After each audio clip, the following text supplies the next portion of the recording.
hoping that today will not be the last day of the 1994 season, but it's anybody's guess as to the result of the labor dispute baseball finds itself facing this afternoon and tonight as the schedule runs out on the late West Coast games this evening. Melito Perez on the mound for the Yankees, and this is the lineup he'll face, presented by 7-Eleven. Schofield, Alomar, Molitor, the DH. Carter, Olerud, and Huff in the middle. Cole, Sprague, and Borders rounding out Cito Gaskin's lineup for the Toronto Blue Jays. The defense behind Melito Perez this afternoon brought to you by Robert Stock, the designer for the American family. Mattingly was charged with an error yesterday, but he's still the best maybe of all time. I think it's interesting. We talk about preparation. Well, a guy who helps prepare the infielders and sets them, even Don Mattingly, is a guy named Clete Boyer, a great defensive player. You look at the outfield behind Perez today, and a young Brian Butterfield works with that. Holding base runners on, Perez does that well. The slide steps and throwing over and all the other things are called by another coach, Billy Connors, all part of the program that Buck Showalter sets up for his coaching staff related to the players, and it's really instilled a great defensive attitude in this ball club. I saw the numbers on Perez looking for his 10th win. He's been pitching well, although he is coming off that 10-4 loss on the road against the Twins in Minneapolis his last time out. Lasted 5 2/3, charged with 8 runs, 9 hits. And he'll face Dick Schofield to start this one. Schofield leading off in the absence of Devon White, and the first pitch is in there for a strike. White's had some leg problems. They've had their share of injuries. You know, Alomar's a little back problem. Ground ball to the right side. Kelly with the flip to Mattingly to get Schofield. So this one is underway. A pleasant afternoon. 76 degrees here in the Bronx at Yankee Stadium. A wonderful day for baseball. It almost is like a fall day, late September, early October, isn't it? Yep. It has come early this year in more ways than one. Here's Roberto Alomar. Alomar hitting .308. .326 left-handed. And the first pitch from Perez in there for a strike. So if the worst-case scenario is played out and there is no postseason play, does that mean the Blue Jays still have a chance to three-peat? You know, going to next year, do they get another chance? I mean, there's so many ramifications of what's going on aside from individual great years, an exciting season. Check swing and a bouncer right back to Perez for the out. Well, all of those things, frankly, just to have to contemplate all of those issues, it's really disgusting. When you consider what could have been this year, and it appears right now that it is a foregone conclusion that there will be a work stoppage. Boy, what a great thing it could have been all the way around. You know, a thing that's been impressive to me, and we just saw 3 games with the Orioles. We televised 2 of them, and of course Scooter had his day on PIX, the middle game of that series. How hard both teams played throughout, and how hard both managers managed. I mean, you got guys who are going to miss paychecks. They know it. No, none of these players, I don't think, are going to have a benefit for them because they are making very nice money. Paul Molitor takes the pitch high. But the quality of play we've seen and the fan reaction to that quality of play has been outstanding for 3 straight days. Yeah, I thought the reaction we saw last night in the 7th inning of that game from the fans was outstanding, as was this play by Boggs. Wade to Mattingly to get Molitor. 3 ground balls and a 1-2-3 first for Perez against Toronto.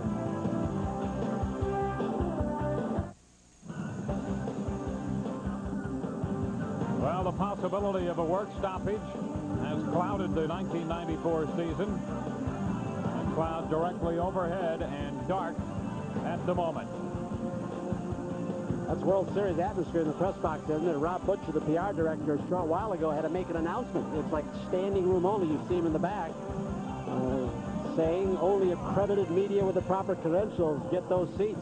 If they've got an overflow. They have the auxiliary press box open, and it's occupied here as well today as Pat Hinkin goes to the mound. Hinkin, in what has been a tough year for the Blue Jays, is 13-8 with the 5th best earned run average in the league, and the Yankee lineup to face him. Breaks out this way for 7-11. Polonia, Boggs, O'Neill. Danny Tarnable back as the DH. Mattingly and Stanley. Bernie Williams in center, followed by Gallego and Kelly. Behind Henkin, Schofield's had a heck of a year this year. Devon White, as Dwayne told you, out with a knee problem, so Huff fills in. Alomar's not quite at full strength most of the year. He's maintained a 300-plus batting average, but he hadn't stolen as much and has had some leg and some back problems. Henkin's the ace of this staff, Dwayne, and boy, they said a few years back, some of the scouts for the Blue Jays said they didn't know if he's going to be tough enough to pitch in the big leagues. They have found out differently. A 19-game winner last year, 13-8 this year.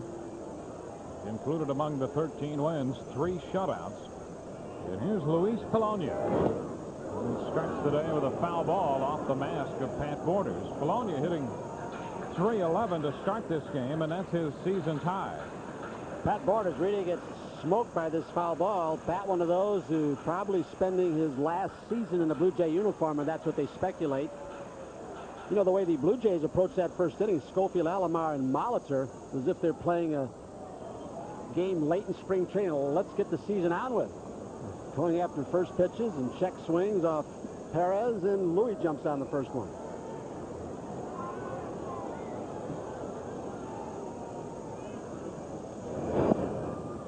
Strike, 0-2. He's got a good fastball, a good curve. He's working on a little splitter that Cito Gaston really has said, look, stick with some kind of changeup. It's been somewhat effective. This pitch is up, and Polonia fouls this one back. High fastball pitcher. You can see what he has done on a Chrysler Performance pitching chart. You know, he had trouble with a slider that was causing him elbow tenderness, so he's gone a little cut fastball. That's, I don't know, that might have been a change, that splitter. The count is a ball and 2 strikes. Henkin, great numbers across the board. 5th in the league in strikeouts with 143. And he just adds to that list. A fastball with a little ride to it. And Polonia is out on strikes to start the Yankee first. We had a speed gun in last night's game on some of the players. We showed Jimmy Key topping out at about 84. Henkin right here has got to be 93, 94. You don't lay out that pitch up in the zone, you're in big trouble. And then he changes the eye level by hanging that good hook on you. Get you downstairs, too. Here's Wade Boggs. Wade is now 6th in the American League in hitting, batting .341. This one down and in, ball 1. Well, the second half has been a little better for the Blue Jays than the first half. They come in 17 games behind the Yankees, 54 and 60. Their pitching has gotten better since the All-Star break. About an earned run, 1 run per game. Schofield to Oldenrud on the bouncer off the bat of Wade Boggs. 2 up, 2 down, and the Yankee first. And now Paul O'Neill. O'Neill to hit with the bases empty and 2 gone. Hitting .364 on the GMC truck leaderboard, leading Albert Bell, who's at .357. So even if O'Neill went 0 for 4 today, he'd still figure ahead of Bell and Frank Thomas.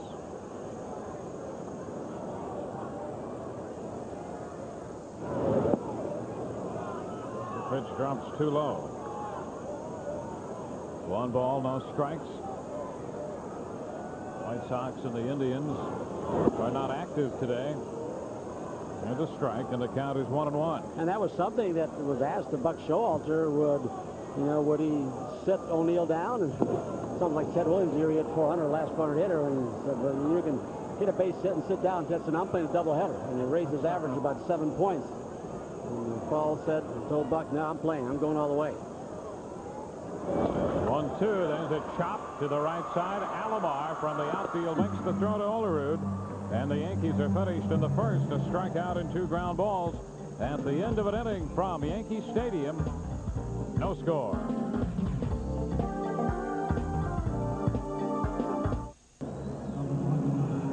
Clear highway on the Deegan there. As we move into the second inning, Joe Carter, followed by John Olerud, and then Mike Huff in the second.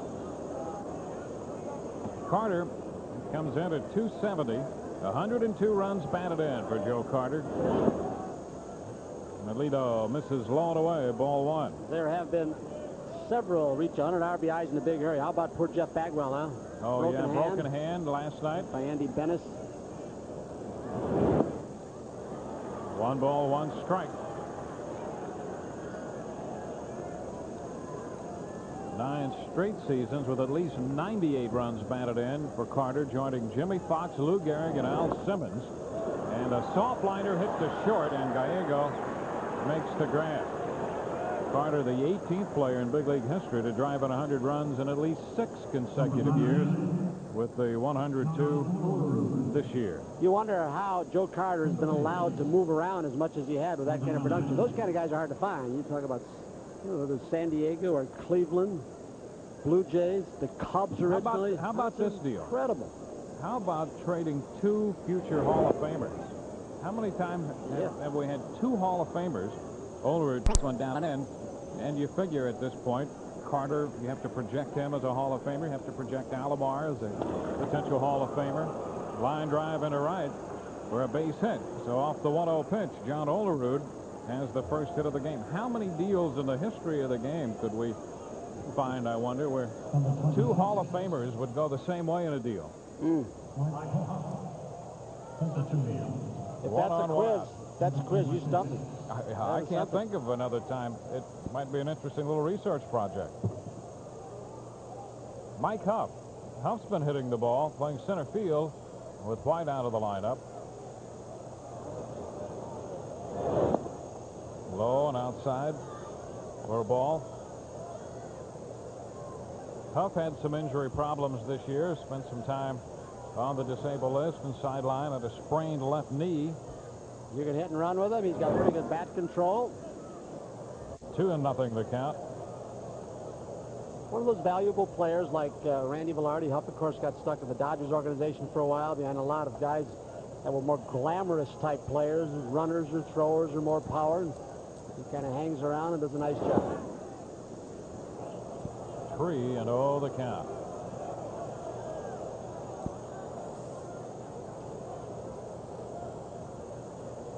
Carter lined to short before the single by John Olerud. Now Perez behind Huff. That's in there for a strike, running the count to 3-1. I'll tell you, Melito's comeback's been pretty good this year, too. We talked about some of the key players for the Yankees this year to get them where they are. 28 games above 500 at this stage with a 7-game lead over the Orioles. This one's out of play down the right side. Melito's done it. On the verge of winning his 10th game if he can notch a victory today. Had to do it, changing his pitching pattern, coming off the shoulder cleanup during the offseason and surgery, and the pitch in and out, and not use his forkball as much, throw a few more sliders. A very positive sign, another plus for the Yankees. And upstairs, ball 4.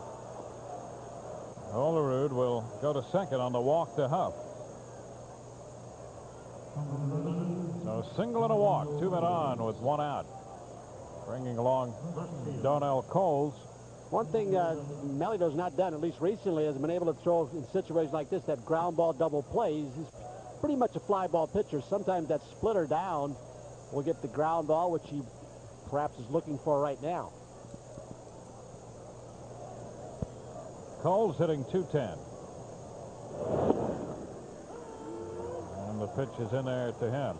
This is the first start this year for Perez against Toronto. He was 1-0 in a couple starts last year, and his lifetime record against the Blue Jays 4-7, although the lifetime ERA is pretty good, a little over 3.20. Coles over the top of this one. I think you find a few of those situations with Perez coming off a couple of seasons ago where he had the good ERA but had almost no run support. This offense, starting to build last year, makes it a little bit easier on pitchers. They can come back if you have control problem early, give up runs early. It's comforting to a pitcher. 1 ball, 2 strikes.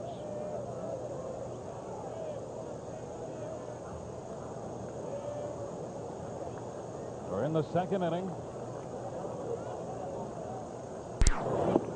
Strike on that corner. Coles thought it was wide. He's caught looking for out number 2. Perez and Mike Stanley have got to like that kind of call from Matt Winans, the home plate umpire. Expanding the strike zone to that degree, boy, that makes it tougher to hit. This ball is going to be 6-8 inches outside. How revealing is that camera upstairs, huh? Yeah, and that's Cole's something.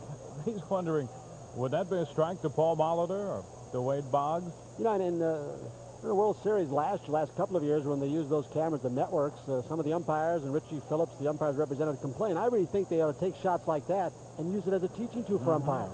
Look at it as a plus. You know, they look, you know, guys, this was your strike zone on that pitch.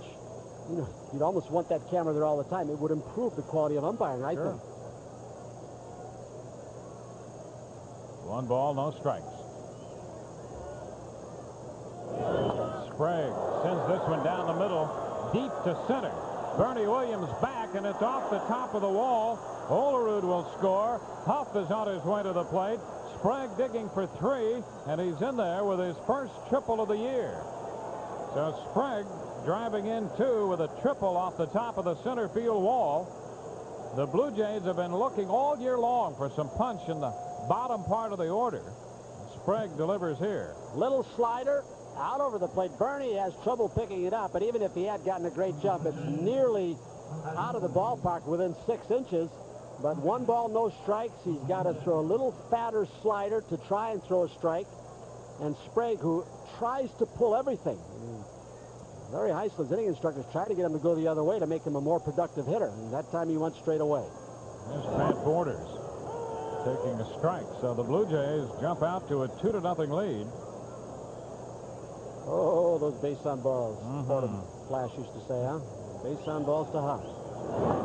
Check swing and a roller back to Perez. He'll take care of that to retire the side. 2-run score for Toronto. 2 hits and a man left. Bottom of inning 2 coming. 2-0 Blue Jays.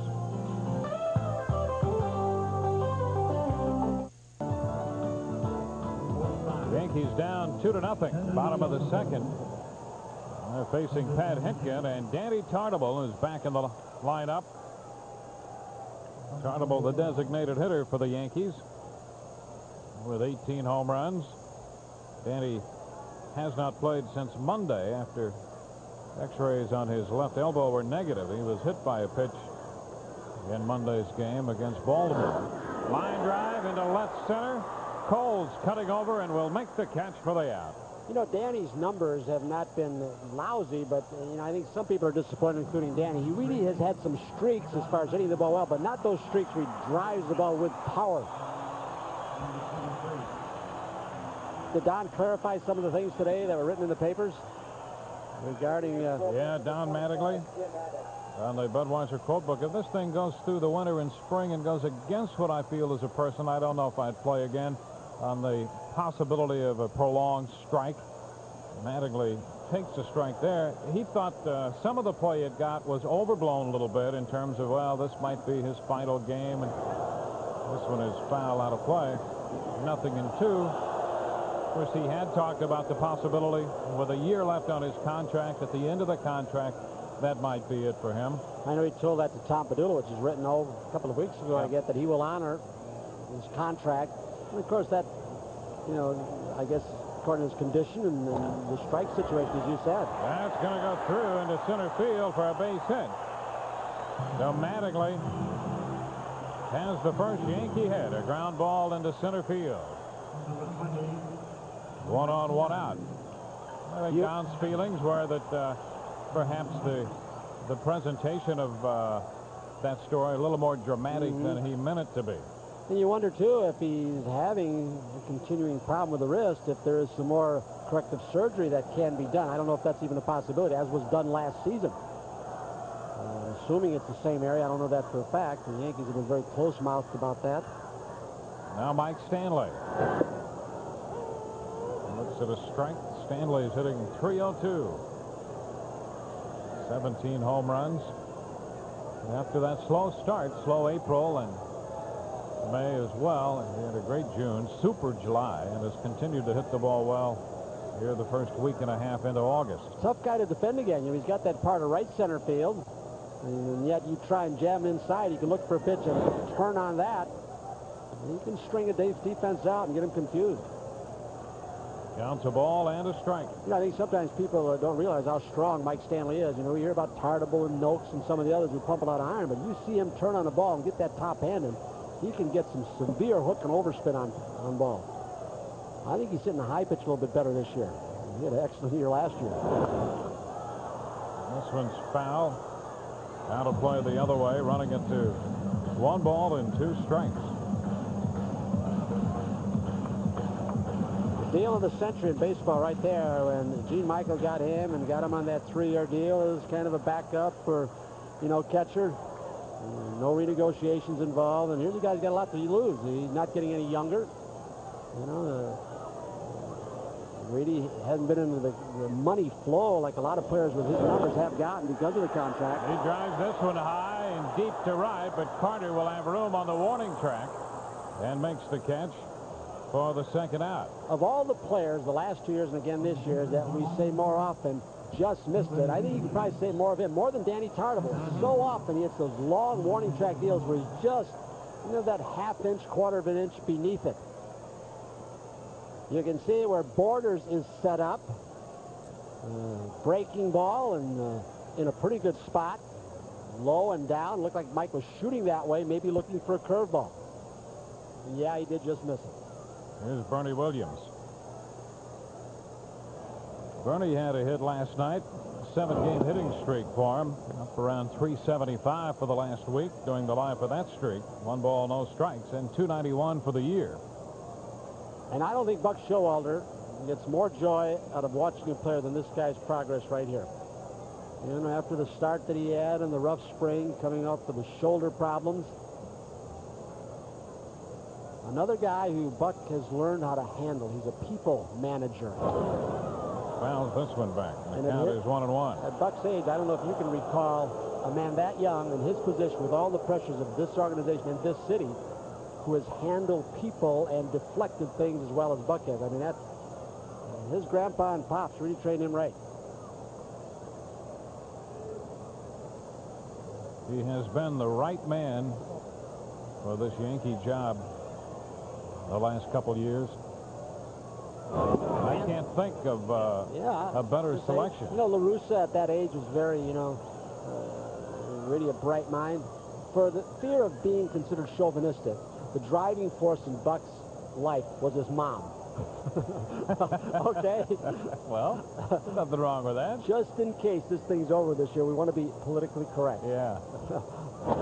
Ground ball, shortstop, and Schofield beats Mattingly to the bag to retire the side. No runs, 1 hit, with a man left on base through 2-0 Toronto. On to the third, top of the order. Dick Schofield leads off and fouls this one out of play. Strike 1. Unlikely leadoff hitter with the Blue Jays leading 2-0 on the strength of Sprague's 2-run triple. But Schofield's had a pretty good year. In fact, his lifetime average is below 250, and he's hitting over that right now. So he's been hitting the ball the opposite way a little bit better. Yeah. And he sends this one up the middle and a base hit into center. A leadoff single here in the 3rd inning for Dick Schofield.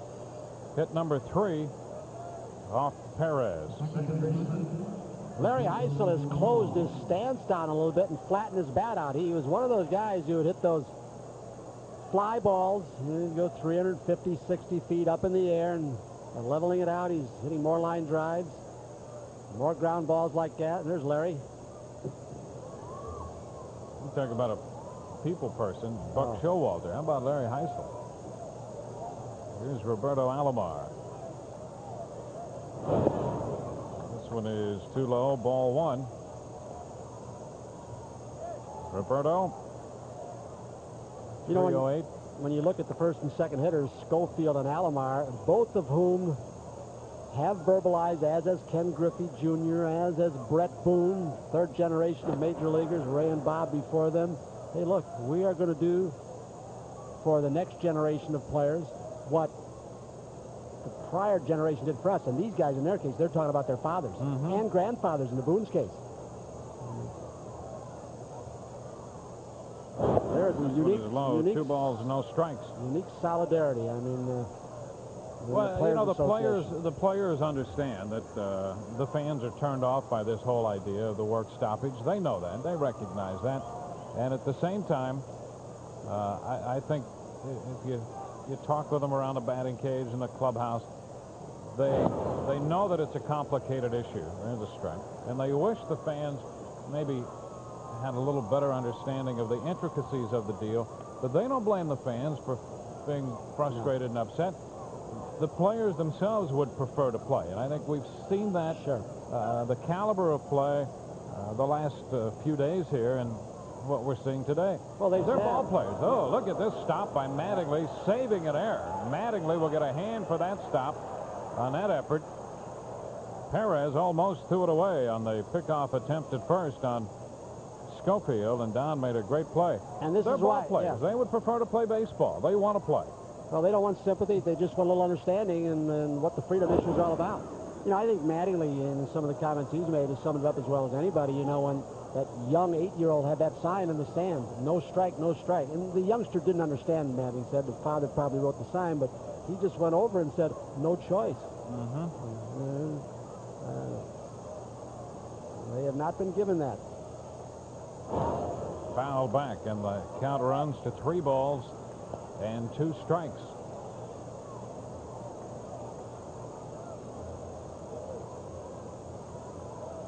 Nobody out with Schofield at first.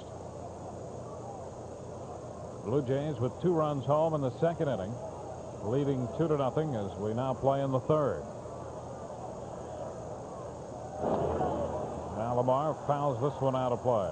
Another nice afternoon crowd here, Thursday afternoon, with a lot of workers. I don't know if they had their vacation, but out here. And I'm not so sure that these people are out here because they think it might be the last game. I really think the majority out here because the Yankees have had a good year, and they're seeing some pretty good baseball. And they're probably going to go 30,000 today, I don't know, Thursday afternoon.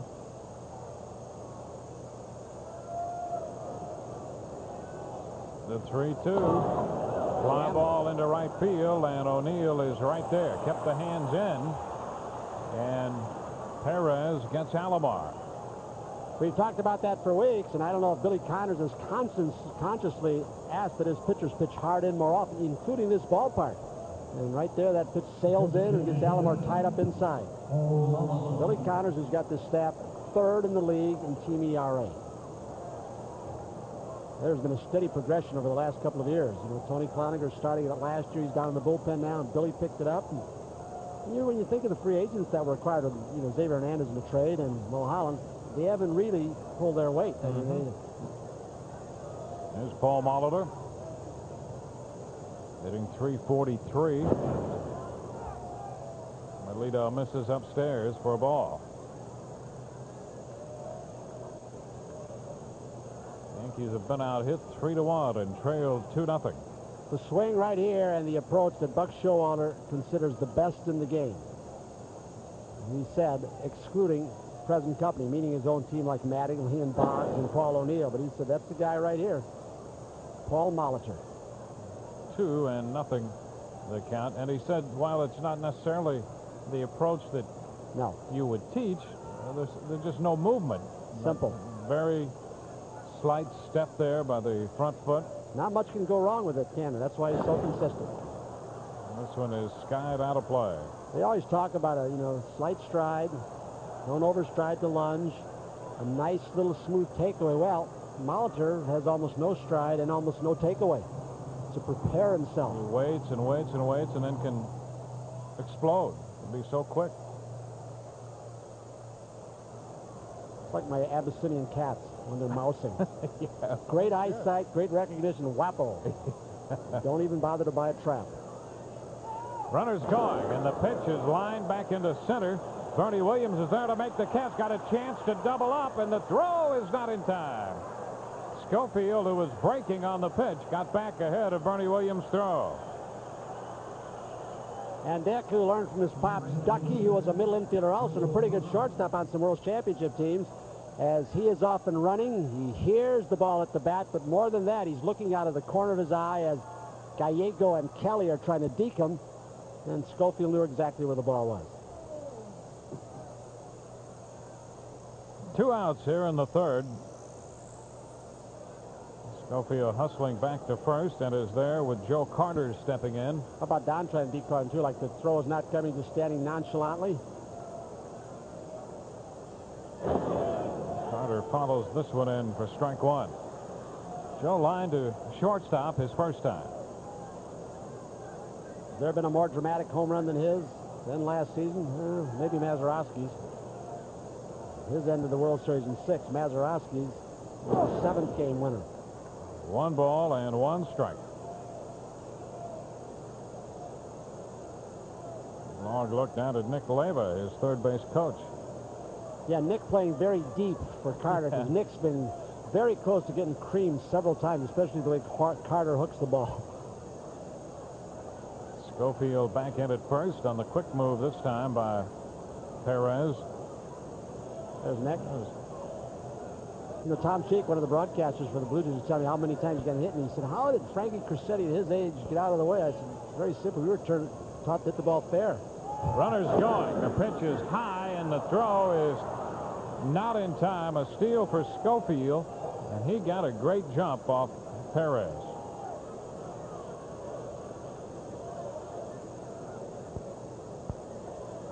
Good pitch to throw on, but this was not stolen off, as you said, Mike Stanley. This was stolen off Melito Perez, who is so focused. Look at this. He's got 2 or 3 strides before Melito has even gone in his motion. He's got 8 before the ball leaves his hand. Uncatchable by Stanley. 2-1 to Carter is upstairs. 3 balls and a strike with Schofield at second. That steal, the 79th of the year for the Blue Jays, and Schofield now 7 stolen bases and 7 caught stealings.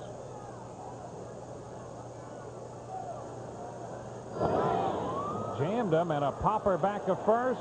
Foul, caught by Mattingly. A good 3-1 pitch by Perez to get Carter. No runs, 1 hit, 1 left. Bottom of the third coming. 2-0 Toronto.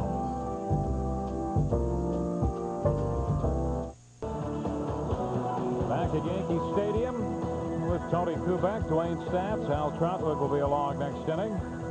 It's 2-0. Toronto out in front. The Blue Jays with 2 runs in the second. Mike Gallego, Pat Kelly, and Luis Polonia at the bat for the Yankees against Pat Hentgen. Mike at 241.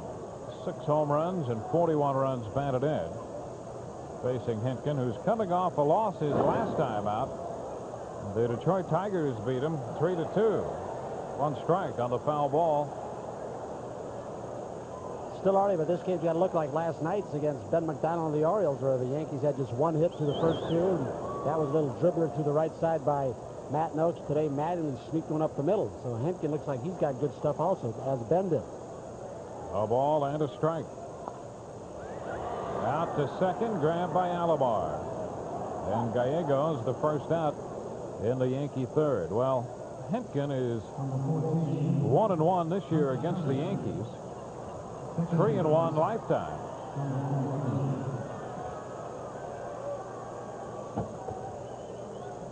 Worked 8 innings of that loss against Detroit. 9 the time before that when he beat the Red Sox 6-2. Pat Kelly takes this one too low for a ball. I mean, Hentgen's been good at home too. I mean, he's 37-19 in the big leagues, but you look at his road record, he's 20-7. I mean, those are the kind of pitchers that are sometimes very special. This is a foul ball. And the count goes to 1 ball and 1 strike. I'll tell you, there was a fan who started to climb that front railing, and I'm telling you, that was frightening. And the upper deck here going after that foul ball. Wow. There's a bunt, third base side. Sprague will not make the play as Pat Kelly bunts his way on. Pat Kelly has put down a number of sacrifice bunts this year. Puts one down for a base hit here. One of the keys, first keep the bat as level as you can. Deaden the ball. But really, if you drop that back foot up your right hand, it gives you that push off, gives you the balance to start. And He caught Sprague. He got a good pitch. Looked like a breaking ball he got to bunt also. A good pitch to bunt on and stay on top of. Here's Luis Polonia. This one darts in too low, breaking down.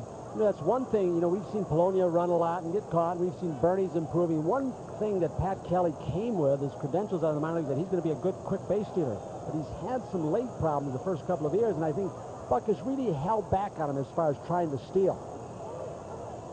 No pitch. Time called as Hentgen hung on to that pitch.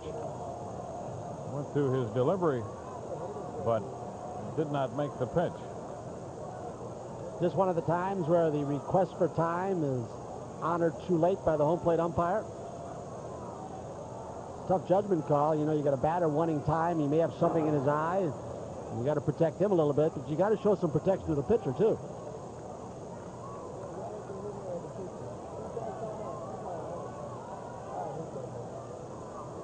Luis struck out his first time. Shoots this one toward the left field corner. That's a fair ball and off the wall. Kelly will go to third and stop there on the double by Polonia.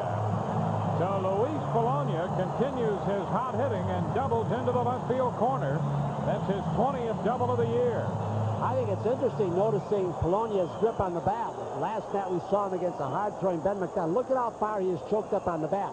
Realizing that Hentgen is really sneaky fast, especially upstairs. And in the first inning, I don't believe Polonia was choked up that much with that little auxiliary rubber thing there, so the hand didn't slide down. So he cut his swing down, made it more compact, and he rifles this double in the left field corner. So the Yankees, trailing by 2, have 2 men in scoring position for Wade Boggs.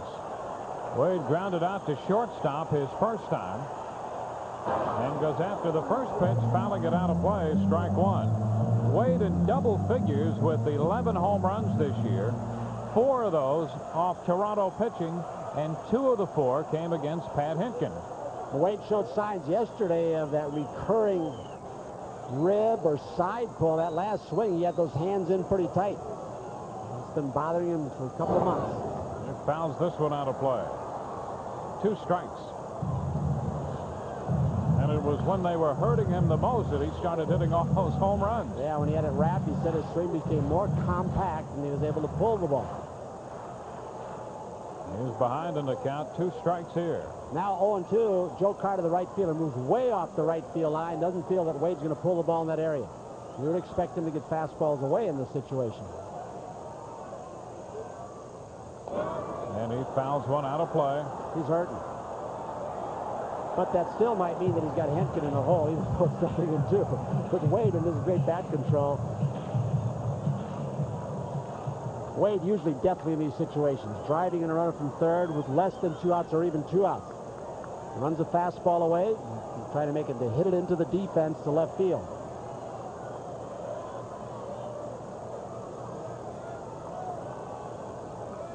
The 0-2 again. Upstairs. A ball and 2 strikes. Wade's one guy where I think it almost does no good whatsoever to waste a pitch. I mean, yeah, not 2 feet out of the zone. If you can make it a couple of inches out, I think you got a chance, but he's not going to bite in those kinds of pitches. And he sends a fly ball into center. Huff coming in, not overly deep. The tag by Kelly. He's headed to the plate and will score. So the Yankees get on the board. Wade Boggs hit the fly ball to center, not overly deep, but Kelly scores the first run of the game for the Yankees. Polonia remained at second on the 55th run batted into the year for Wade Boggs.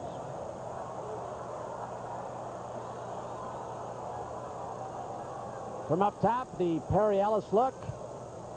You can see how important scouting reports are. Not hit very deep. He got him in on his fist a little bit, on the fist.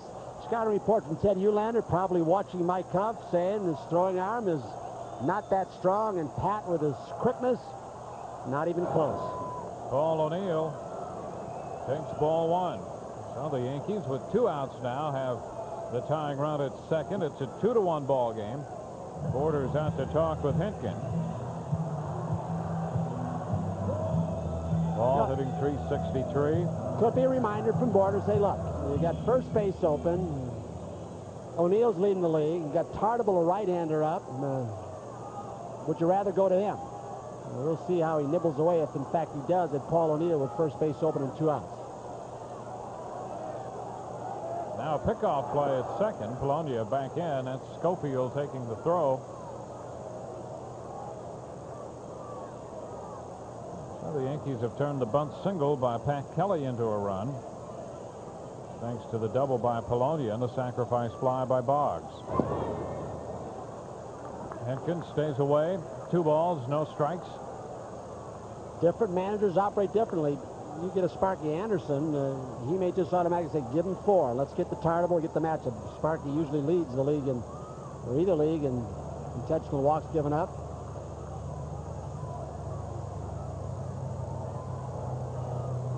The 2-0. And he catches the strike zone there. Say, speaking of Sparky, you've been reading the articles the last couple of days about the possibility his job is in jeopardy with the Tigers, and the owner, Mr. Ilitch, Mike Ilitch, might want to bring somebody else in. Joe Klein, the GM, says no truth to the story. There's ball 3. 3 balls and a strike. Andy Tartable on deck. Think he's going to throw him a fastball. I think he's going to throw him a hawk. I'd be very surprised to see the hard stuff here, even though it's 3-1. Out of the zone. And he kept it away from him and walked him. First walk given up by Hentgen. First and second with 2 outs for Danny Tartable. Sometimes you wonder why you waste 4 or 5 pitches in a pitcher's arm when you're going to pitch around him anyway, huh? And there's always the possibility that you might make a mistake if you're trying to pitch around somebody and make a pitch in a location that you live to regret. So maybe Sparky Anderson's got the right idea. Tartable fouls it back, strike 1. Here's one guy can throw that high fastball like Mike Mussina, like Roger Clemens. There are not a lot of right-handers who can pitch hard upstairs and get away with it. And he's got that ride to it where he'll get guys to swing at that fastball right at the letters.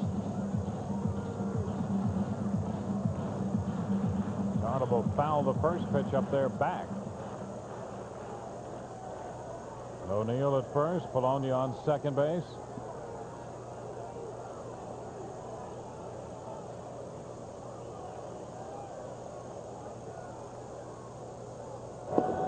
Too close. 1 ball and 1 strike. There's that little pitch, I believe, that little cut fastball really is in place of the slider that Galen Cisco, the pitching coach, worked on with him, and a little action sailing away from the right-handers or sailing into the left-handers. Too close. This one stayed in.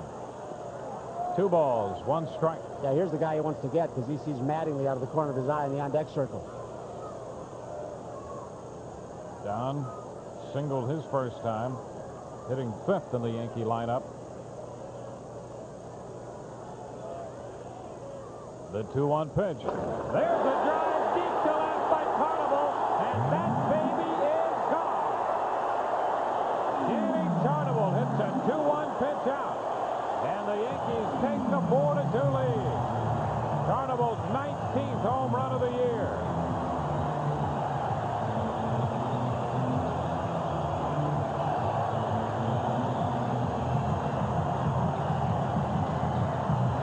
Danny Tartable just back in the Yankee lineup today after he was hit in the elbow by that pitch Monday.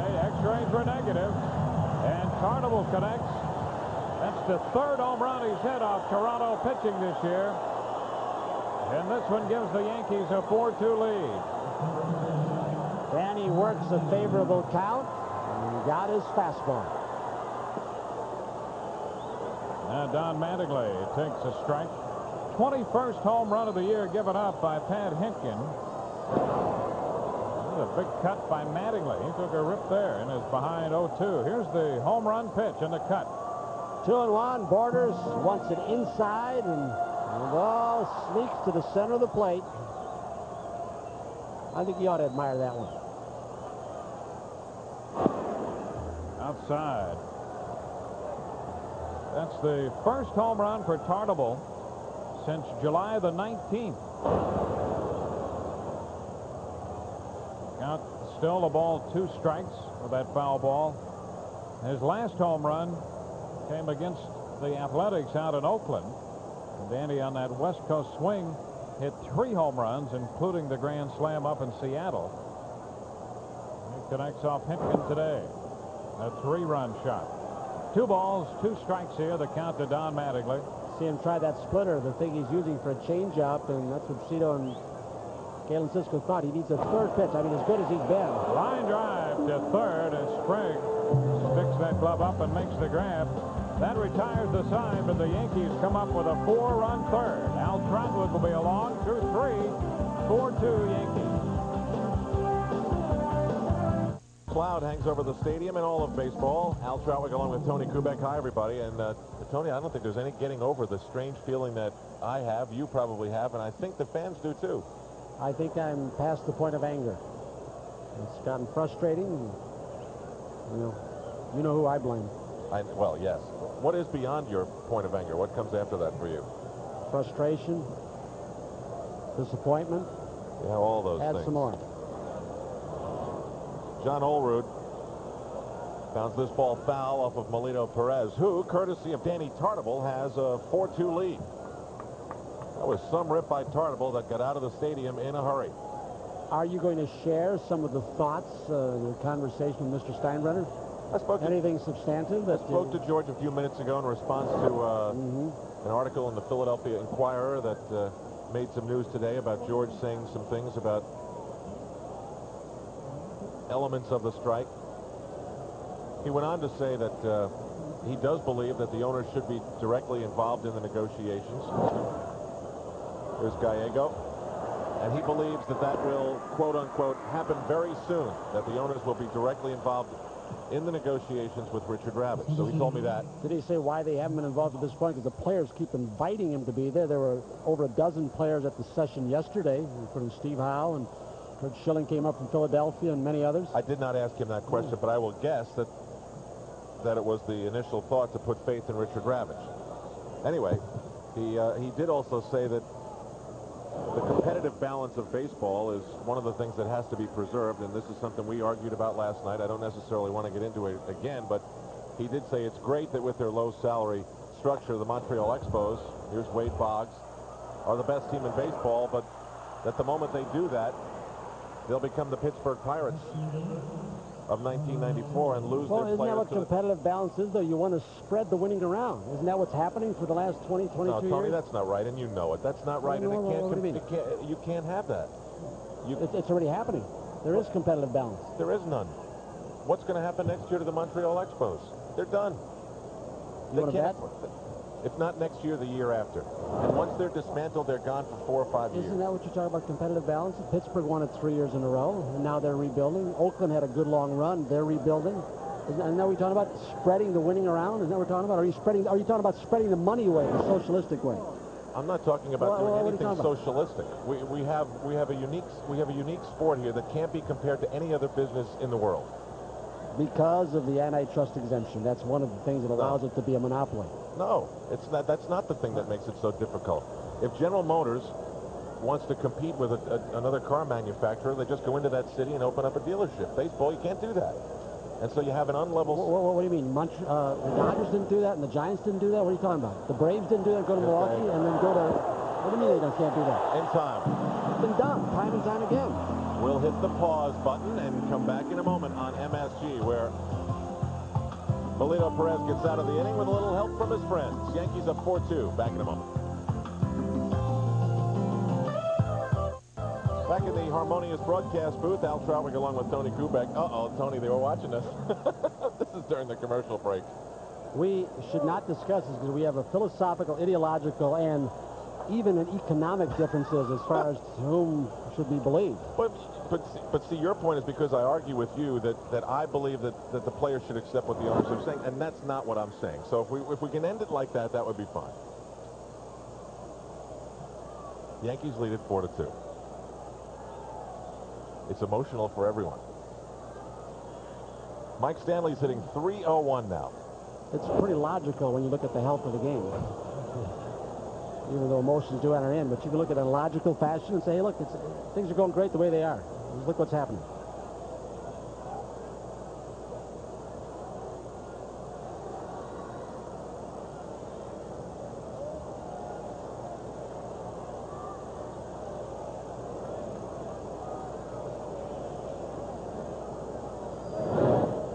Gets away. You know, actually, when you think about it, sports in general is going through, you know, a general upheaval. It's not just baseball. It's hockey, and it's soon to be basketball, and it's tennis, and it's, I mean, go down the line.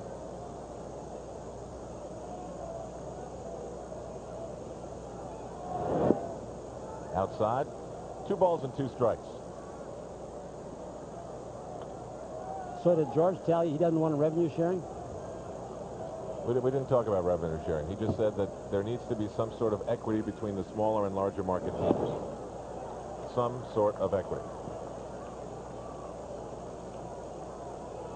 He also offered up a tremendous boost for the work of Bud Selig, saying he's the best leader he's seen in his 20 years in baseball.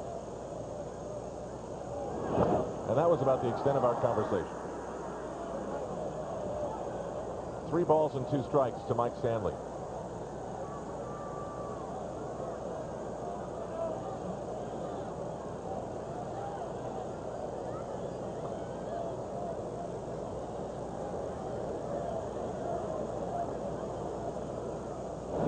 Big swing, and Mike Stanley's done.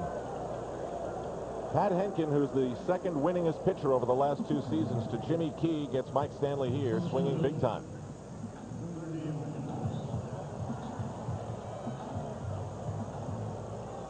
That's the second strikeout for Henkin, and it'll bring up Bernie Williams. Henkin to the All-Star game for the 2nd straight time this year, facing Bernie Williams, who grounded to short, hitting .290. Bernie cracks one to right center field. It's the 2nd out. Well, it's not Devon White out there, but nonetheless, Mike Huff makes the catch. And that'll bring up Mike Gallego. Without Devo, though, in spite of Ken Lofton, the way he's come, the best defensive center fielder in baseball, it's not the same defense. I mean, he just roams almost foul line to foul line. And it may have shown up in that throw from Huff where Kelly's short fly ball by Boggs. You don't know what Devon White would have done with that same ball.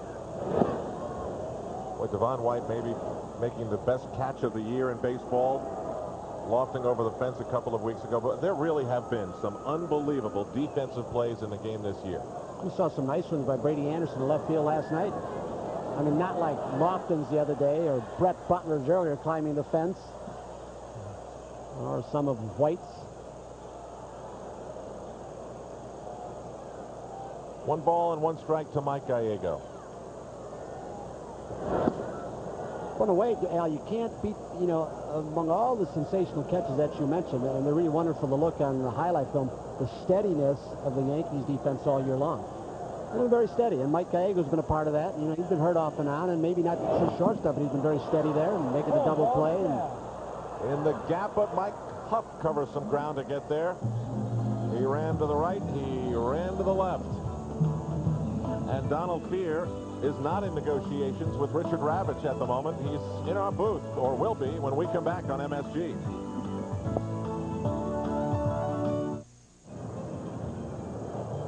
Heading to the 5th inning here at Yankee Stadium in the Bronx. Yankees lead it 4-2 on what could be the last day of baseball, and no man to tell us whether it is the last day of baseball for a while better than Donald Fehr.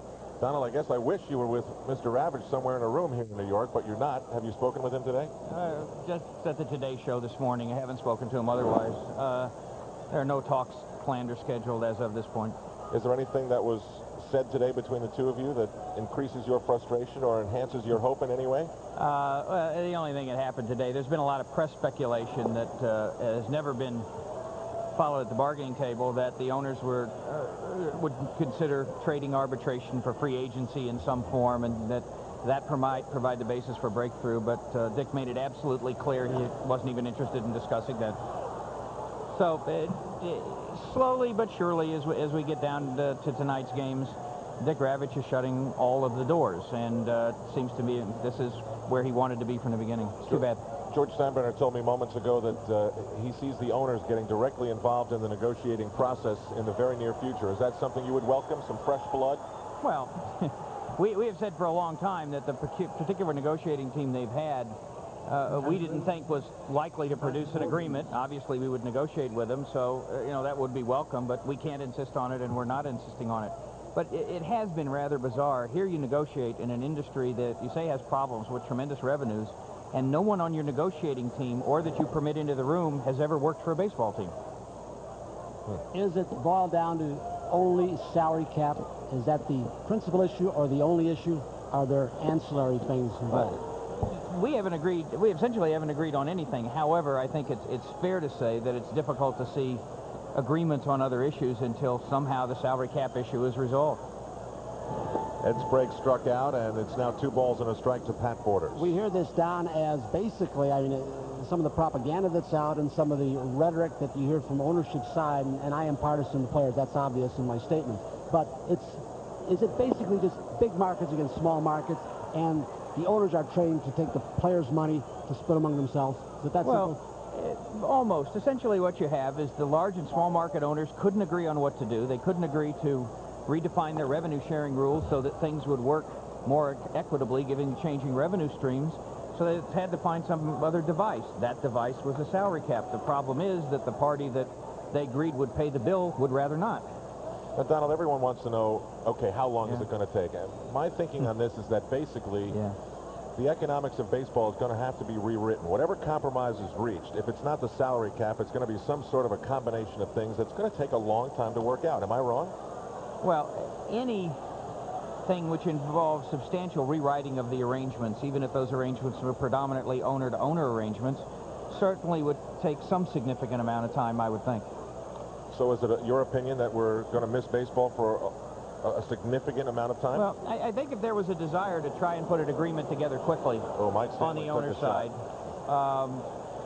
that you could do it without undue delay, but with each passing hour, you know, even a relatively small number of hours is going to take you past the strike deadline. But as of this point, no reason to think about it. All right, let me interrupt you for a moment. One of your players is down there in a lot of pain, and that's Mike Stanley, a very important Yankee.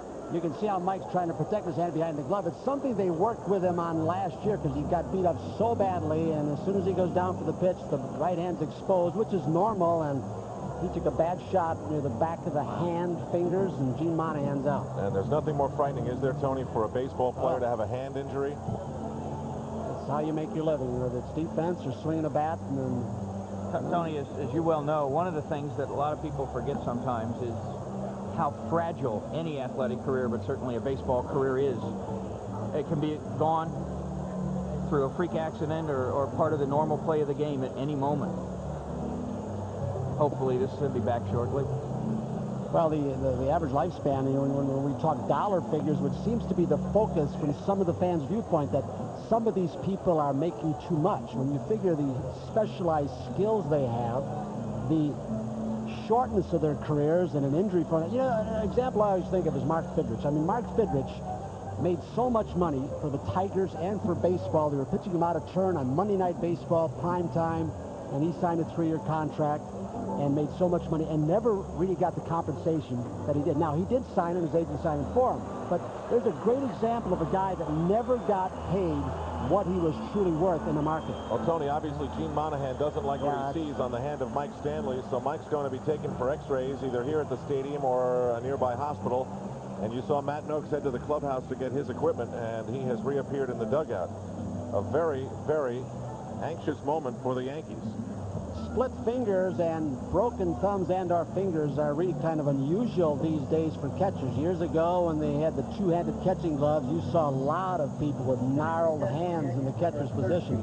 That really got Mike, who's having an exceptional year again. Everybody said, let's see Mike Stanley repeat what he did last year. Well, Mike has, in spite of an injury, and he's been a very valuable player to this organization. And just to conclude, they've announced that Jim Leyritz is going to replace Mike Stanley, and we hope, obviously, the news is good and that we can get it to you quickly. Let's get back to the news that you can offer us. I think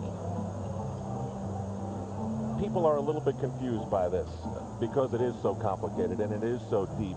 Well, what's the simplest way that you can explain to someone, while being fair, why we are where we are today? The baseball has three traditional revenue streams: gates, plus concessions and parking and things that go with that, national TV, and local TV and Superstation. The gate is shared a little bit in the American League, much less in the National League. The local TV essentially isn't shared at all. National TV is shared equally. What's happened is that as national TV has dropped as an absolute percentage and perhaps absolutely in terms of revenue, and local TV has gone up, the smaller markets who only share in the national TV say, we're getting squeezed. Nobody ever thought this would happen. Let's rewrite our internal owner-to-owner revenue sharing rules to take into account what this is. The big market club said, well, that's nice, but we'd rather not do that. We like the revenue sharing rules. So they met for 18 months to try and come up with an agreement, and the only agreement they could come up with is if the players took a salary cap that substantially reduced the players' share, then the small markets could have more money and the large markets wouldn't have to pay for it. Well, not saying that you agree with revenue sharing or a salary cap. We do agree with revenue sharing. Okay. Is that simply to preserve the small market versus large market? Are you of the agreement that a market like Montreal needs help to compete with a New York in the long run, or not? I think our basic view is that properly managed and with good stadium leases and with some changes in the revenue sharing streams, people ought to be making just about everywhere. However, it does seem to us that the owner's internal revenue sharing rule could easily be changed and adapted in a way so that they would reflect the changing revenue streams and you wouldn't have the squeeze that the fall off the national TV is producing. How are you personally handling the pressure of this, getting up at 5 a.m. to be on the Today Show, being with us, all the interviews? Well, no, this is the most pressure there is right here and now. Oh, right. How are you handling it seriously? I mean, fatigue-wise, and give me a sense of that. Well, there's a lot of people around the office. Gene Orza, Lauren Rich, Doyle Pryor, Mike Weiner. A lot of people are around. Don't forget the old shortstop. Don't forget the old shortstop. Mr. Belanger and Mr. Bernazard, too. And we trade off responsibilities and go back and forth and make an overt effort that people don't get overtired. But in a way, there really isn't very much pressure right now because the owners have made it so clear that we don't have any choices. There's not much to think about. Don, I guess I would ask you this then. I'm presuming that it's almost an absolute that at midnight tonight there's going to be a work stoppage. Am I accurate in that? Unless something changes pretty dramatically, yes. Do the ground rules change when there's a strike? For instance, if, and maybe I'm reading something, if you think that this has been orchestrated over a number of years on the part of ownership, that they have not negotiated in good faith, do the ground rules change where the players now have some recourse legally, say with the National Labor Relations Board, Department of Labor, so that the owners, if in fact they have been, can found culpable of not really following the procedures in collective bargaining? If we were to conclude after a review, and we haven't attempted to make this sort of a legal review, that there were possible actions that could be filed, whether it's with respect to the pension plan contribution that will be followed up, or otherwise, certainly we would do that. But I think the essence is that once a strike begins, things change, at least in this respect. Players are out. Money begins to be lost. There's no telling what that will do with attitudes. Players are absolutely persuaded that if it happens, it's very likely to be a long one. And it may make it more difficult to reach settlement. We'll have to see. Is there a strike fund? Is there some sort of recourse for a young player, perhaps, who isn't making $1.2 million that he can get some relief during the strike? Yeah, players have been saving licensing revenue over the last several years, and that's available distribution to them. They've also been saving their own money, and younger players that may have come up this year have been earning money this year through the licensing program that's there. 2 balls and a strike with 2 outs here. The batter is Dick Schofield for the Toronto Blue Jays. Yankees in front by the score of 4-2. Al Trautwig with Tony Kubek and the head of the Players Association, Donald Fehr. Dick Ravitch has said repeatedly in public that the Players Association has presented no proposal that would solve what they consider the economic distress of the baseball industry. Do the players have something that they can even get the owners to look at this point, or has it just been, hey, take it or leave it? Would you stand for status quo? Here's the circumstance. What typically happens in these negotiations is that the owners identify a problem, then they identify a solution, and any other possible solutions to the problem they identify are not considered because after all, they've thought of everything ahead of time and they've come to a conclusion. They negotiated with each other for a year and a half and came to this conclusion. It took until last Thursday for Ravitch to say, we understand you have some revenue sharing plans that you think might be helpful here. We'll agree to look at them. Till last Thursday. Before that, he didn't even want to look at them. And there are some other suggestions we might have if they're seriously interested in our talking to them about them. But if the single most important element to them is they have to have total cost control and they have to have absolute certainty and they want to destroy a free market, we don't know how to get there from here. Is it distressing to the players and the association that owners come out one time and say 19 or 20 teams in the industry are losing money, then they go down to 14, and then you have financial magazines who say they've studied it and say there might be 4 or 5, and is that part of the distrust, including the 3 years of collusion that exists? And how vital is that to the negotiation, this distrust? It's pretty significant because it suggests a willingness, at least on behalf of the owners' negotiators, to try and suggest things that they really don't want to back up. And let me tell you what I mean. It was Dick Ravitch who talked about 19 clubs losing money. Nobody else talked about that. It was Dick Ravitch. Pretty soon some reporters said, well, there only must be 9 making money, and no matter what you do, you come up with a number of very large market, highly successful teams that have to be losing money if he's right. That's why I told reporters that while we couldn't tell them what they were, people would laugh if they saw the list. And indeed, when the list came out, they did laugh. So the question is, why is he making the suggestion? It's a play to public sympathy. Why don't they let the public look at the books? Because it won't bear out their claims. Donald, it's obvious that you and Richard have established this contentious relationship. You're professionals at what you do, and so it's obvious in a labor dispute like this to see that. How do you feel about him personally, and does it affect the negotiating process at all? What I feel about him personally, or he feels about me, people should understand, does not affect the negotiating process. The positions he takes because they're in the interest of his clients, or he believes they are, and they want him to. Positions the Players Association takes are the ones that players believe to be in their interest. The numbers that the players would like to see more of, have you not either hired or gotten the services of someone who's familiar with economy and economics that has helped you out? I'll tell you what, hold that thought. Melito Perez steps on first to end the inning. He preserves his lead as we go to the bottom of the 5th on MSG. Don Mattingly and his Yankees, they're up 4-2.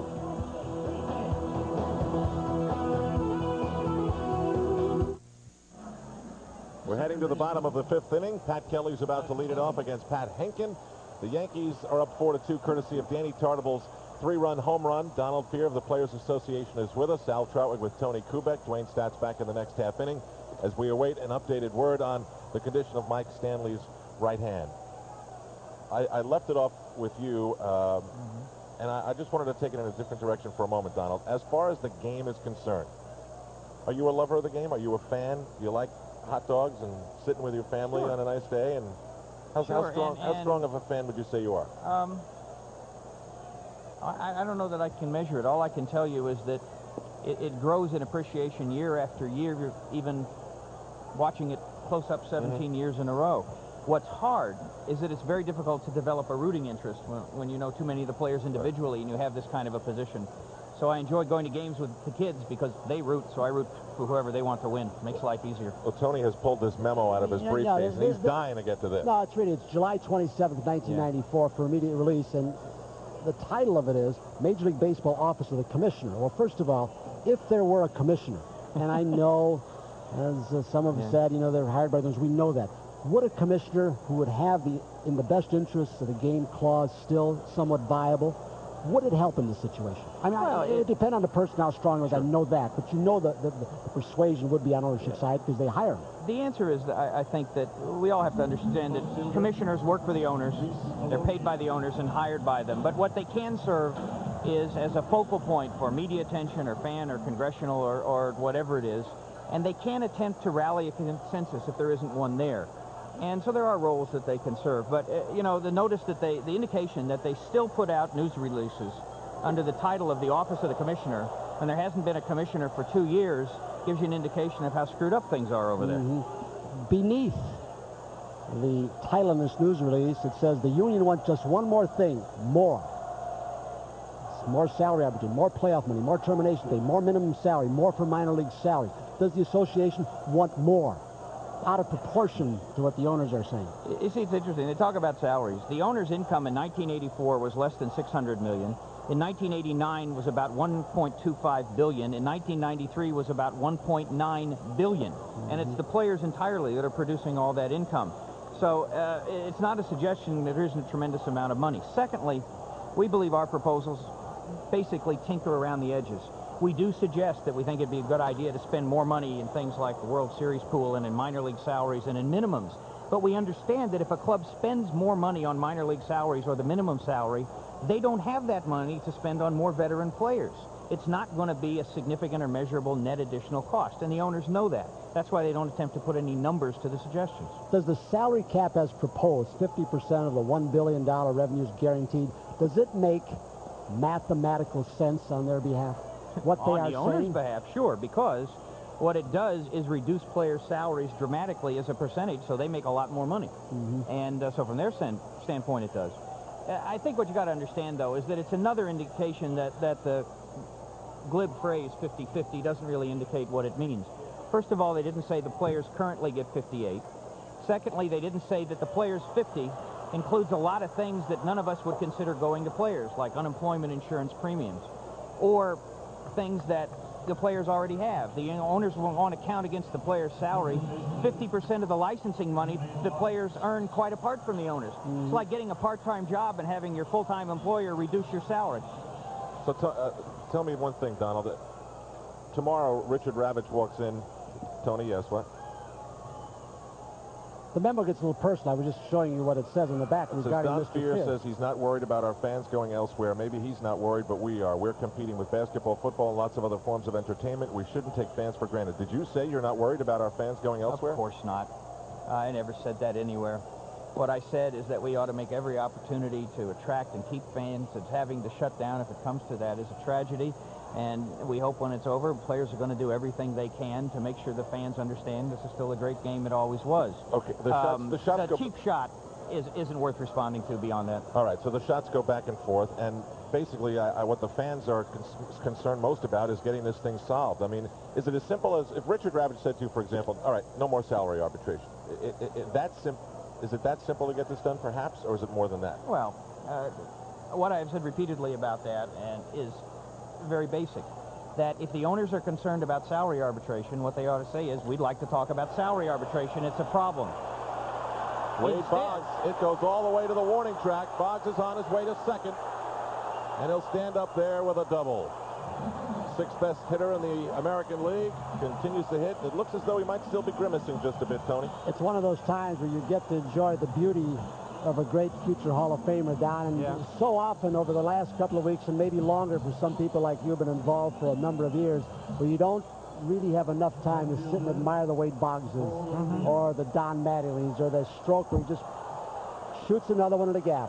He's done it for a dozen years. Tony, it's interesting. There are only two things about baseball on the field that I don't really understand. I don't understand how anyone actually hits the ball, given the way it's thrown, and I can't quite understand how anyone throws it by these guys, given the way they hit. Other than that, I got it figured out. You know, you got this game down to the essence of that pitcher-batter matchup, and that's what it's all about, pitch after pitch and game after game. That's right. So can you guess for us? Can you guess what possible scenario and how something could be sculpted out of this? Well, you see, the owners have so systematically cut off any possibility of discussion, it's hard to say. What we've said is, if you're willing to talk, or if you want to talk about arbitration, then tell us it's arbitration. But Richard Ravitch says it's not arbitration. It's not anything except we have to have a salary cap because we have to have a salary cap. It's as if it has cosmic significance. Donald, thank you very much for your time. All the best in your efforts. We're all rooting for you, and we're rooting for baseball, aren't we? Yeah, well, it's we'll certainly do our best. Okay. Thanks to Donald Fehr, and we'll be back. Dwayne Staats will rejoin Tony Kubek. I'll see you on our expanded postgame coverage. 4-2 Yankees.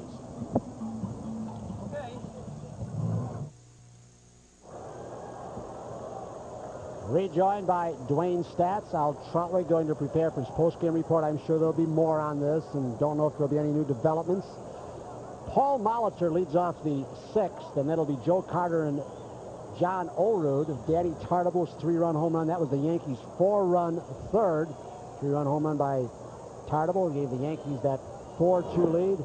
And we hope you fans, and we've tried to focus on the game, and sometimes this very important, we think, overriding issue, work stoppages due for tonight, which seems almost absolute. And we hope those of you who are casual fans, we beg your indulgence if we left the game a little bit, but we think it's of import that we did try and fill you in and fill ourselves in as to what's going on. So Molitor with a line out, a ground out, and now a base set to center field. Now this one just out of the reach of Mike Gallego and made a big turn at first base, but held on for the single. Paul Molitor's had some run at his age. He now has 20 stolen bases. He is 20 for 20 this season. Don't know if this is a steal situation with Carter up and the Blue Jays down by 2, but that's a pretty good combination. You expect the Alomars and Devon White to be leading ball clubs, and Joe Carter at the plate. He is 11 for 11 this season also. It is hooked. It'll go way foul. And Molitor does it. Here he comes. He thought the wind was going to curl it back. What breeze there is, it's 20 rolls back. Molitor's second in the league in total hits now with 155. Well, I don't know if I don't know. I thought the 2 innings with Donald Fehr were quite interesting, Tony, to try to update this labor situation.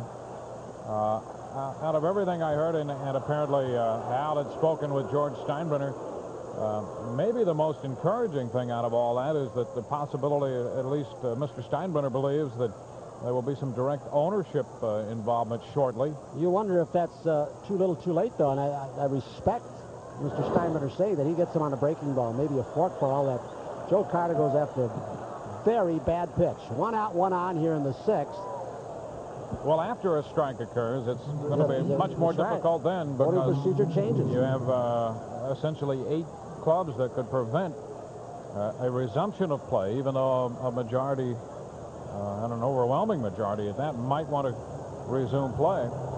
Well, I don't think there's any question that perhaps half or maybe more than half the teams do not want revenue sharing. I mean, I don't think this franchise does, nor quite a few of the new franchises, but they will take revenue sharing, again, if it is tied to a salary cap. And that was the big discussion in Kohler, Wisconsin months ago, where they were almost living in 2 different buildings at each other's throats, the various groups of ownership, until they came up with this compromise. They voted in unanimity, I don't know if it was unanimous, 28-0, to say, let's go get it and do this. And it's hard, once you abdicate, I think, your individual responsibility to intervene, as each club apparently has. How do you do it? You've given you become a group that says we're going to do this as a group, and it's going to get tougher now after the strike. 2 balls, no strikes to Olerud, 1 down, and Molitor at first. Yankees leading it 4-2. Too high, 3-0 to Big John. He may have the go-ahead with the short porch and right, and Huff up next. Olerud, who had that brilliant first 4 months last year, challenged the 400 mark a little bit longer than even Paul O'Neill did this year.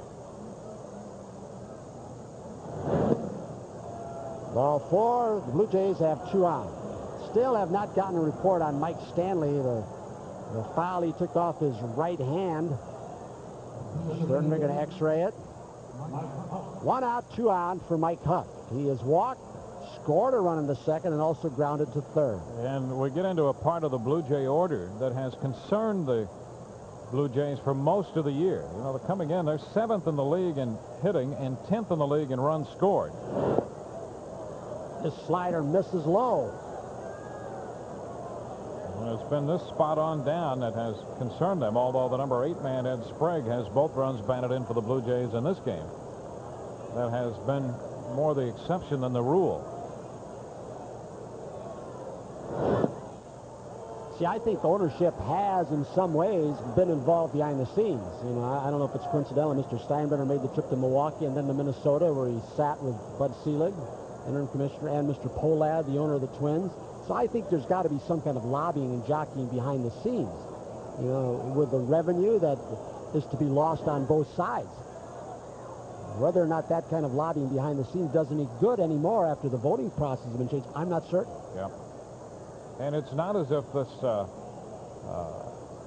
the idea of the changed voting procedure and making it more difficult to resume play has been lost on the players. They've known this and been well aware of that for a long time. So I 3 guess balls, 1 strike, as Melido, after walking Olerud on 4 pitches, having control problems with Mike Huff. if there was some thought on the owner's side that perhaps the players being aware of the new voting procedure would somehow prevent them and lessen their resolve, that has not been the fact at all. The players fully aware of that and ready to make their stand. Bernie's got a long run. It will hit the gap. Huff will drive in Molitor. Olerud chugging for third. Huff with a double RBI. Yankees 4, Blue Jays 3. There's just 1 out. So Perez, getting behind in the count, walking Olerud, will get a trip from Billy Connors. So the Yankee lead trimmed to 1 on this 3-1 pitch. Perez behind Huff, and he takes it out of the reach of Bernie Williams, bit toward right center field. Now the Blue Jays have received in this game what they have been missing for a good part of the year, and that is production from the lower end of the batting order. I'll make a deal with you right now. Let's see if you agree. You know, the twice World Championship Toronto Blue Jays, Kamenicki warming up for the Yankees. Back-to-back World Championship, the Yankees with a big lead in the East. All these beautiful players out here. Why don't we stick with the game for? What do you think? As difficult as it is, and as you know, as muddled as our thoughts can be in this thing, whether we take sides or not. First pitch jumped on by Darnell Coles, who had struck out and grounded out. This should get the tying run home. Polonia will go to third as Olerud scores run number 4. The ball will go into the dugout, and they're going to score him too. That's going to break the tie. They're going to send Mike Huff home as the ball curled into the dugout. An error will be charged, and the Blue Jays take a 5-4 lead on a sac fly to left. Darnell Coles jumping on the first pitch. Louis' throw gets away from the people at third and goes into the dugout to score Huff all the way from second. Well, you talk about a throw getting away. Now watch Louis, the sacrifice fly, scores the tying run, and then this ball slipped away from Luis Polonia, way back up the third base side, back of the bag toward the left field line and into the dugout. I was looking for Melido Perez to see where he was backing up. You know, what you do on a play like this, there's no chance for a play for Polonia at home plate, so you've got to really be between home plate and third base, backing up third base where the throw is going to go. And I didn't know where Perez was. He might have been a little bit late and didn't really adjust to the ball curling into the dugout. Regardless, 5-4 Toronto. The bases are cleared now with 2 outs, and Sprague, who tripled home 2 runs in the second up.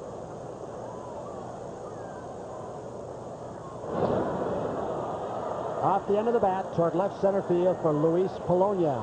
2-0 pitch. Perez getting behind again. Louis corrals it, retiring Sprague, but the Blue Jays come up with 3 to take a 5-4 lead as we go to the bottom of the 6th.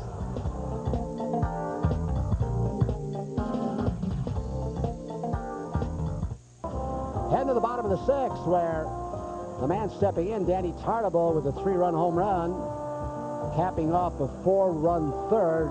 Another one of those big innings for the Yankees. Gave the Yankees a lead, but did not last through the top of the 6th. The Blue Jays came up on 3 runs and a couple of base hits, a walk, and an error on Polonia. Tartabull's also lined to left field. 1 strike from Pat Henkin. Make it 1-1. Boy, from the Yankee perspective, I'm sure they hated to see that 2-run lead get away with Henkin on the mound, because once you grab a lead on him, good idea to protect that and hold it. He's tough. Cut fastball right on the outside corner, says Matt Winans, the home plate umpire. Danny in the hole, 1 ball, 2 strikes. New second baseman, Alomar, who's had some back problems, leaves the game for Domingo Cedeno. Tartabull goes down on strikes.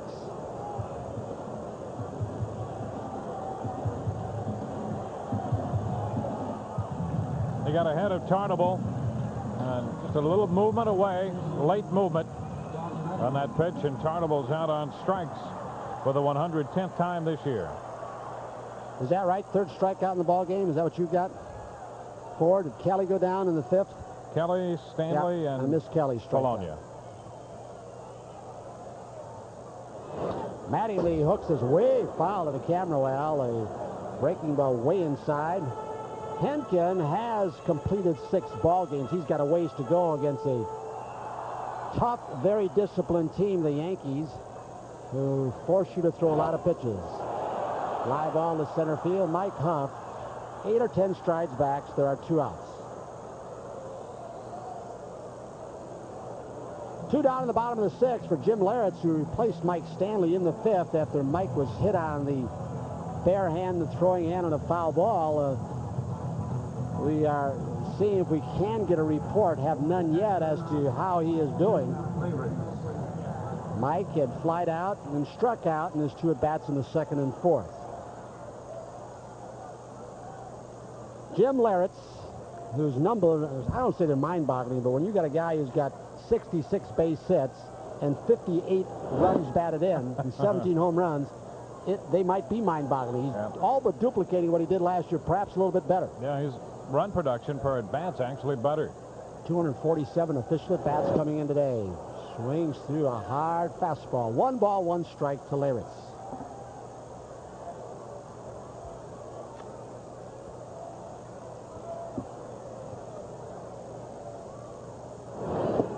Breaking ball too high.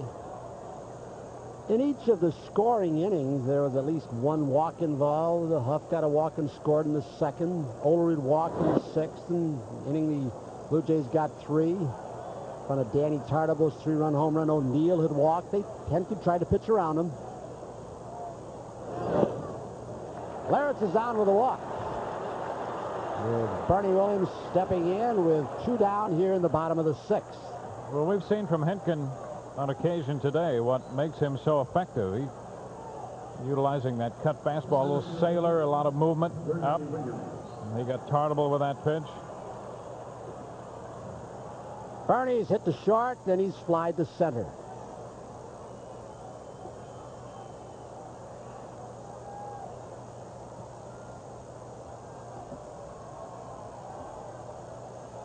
The Blue Jays scheduled in for a 4-game series. Fastball strike on the outside corner to Williams.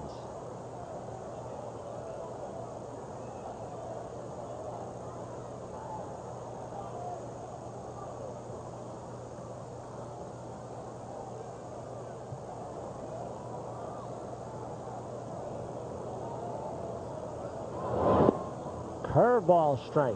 Boy, this kid's got good stuff. He can really spin a baseball. 0-2 to Bernie Williams. Here's the pitch to get ahead.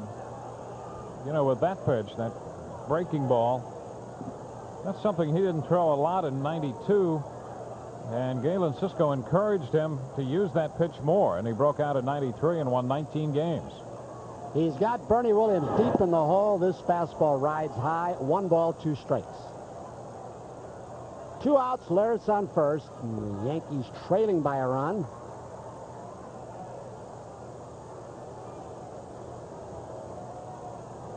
Olerud holding Laritz on first base. Breaking ball up the middle. Looked like it got a little bit of Pat Henkin's hand. So breaking ball for a base hit. So Bernie now 1 for 3. 2 outs, 2 on for Mike Gallego.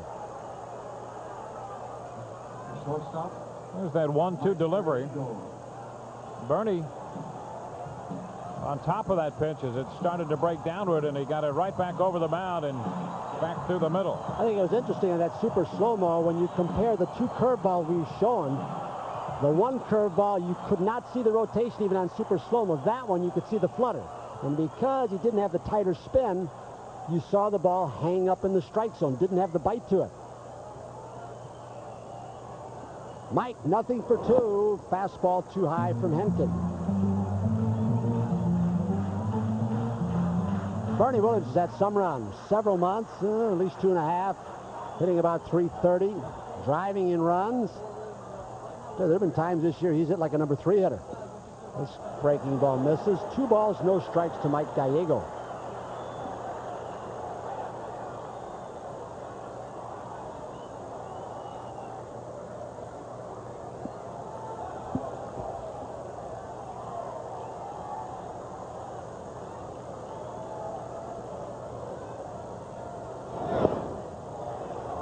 A strike that Gallego did not like. Thought it should have been 3 balls, no strikes.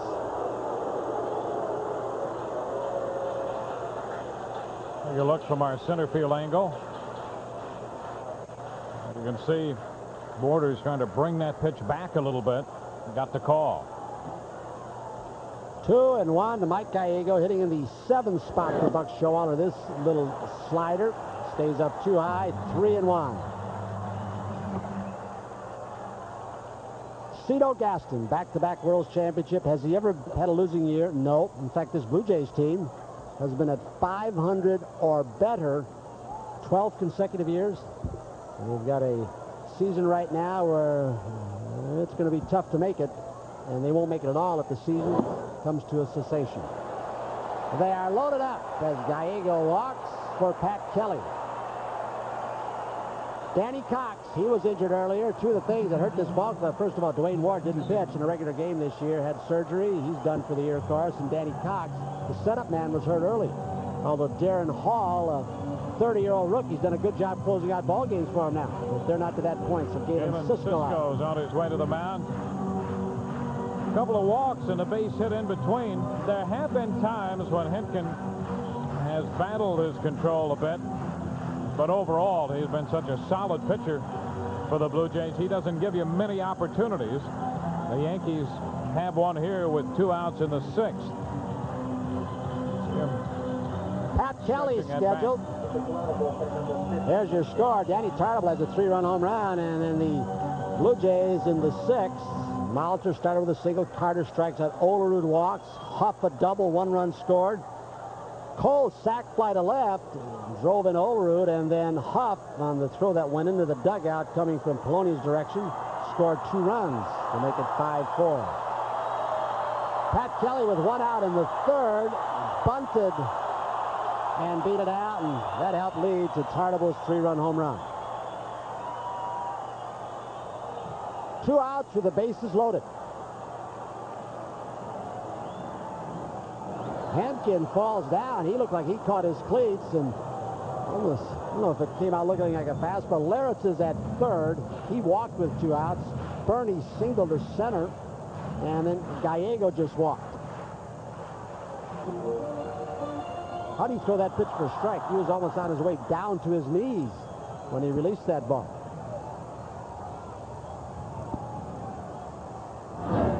Curveball and a beauty. Took a little bit off it. Maybe that's the tip that Galen Cisco gave him. Back off a little bit. Good report, Dwayne, on Mike Stanley. Negative on the X-rays of Mike Stanley's right hand. The announcement just made by Rob Butcher, the Yankees PR director. 0-2 from Pat Hentgen to Pat Kelly.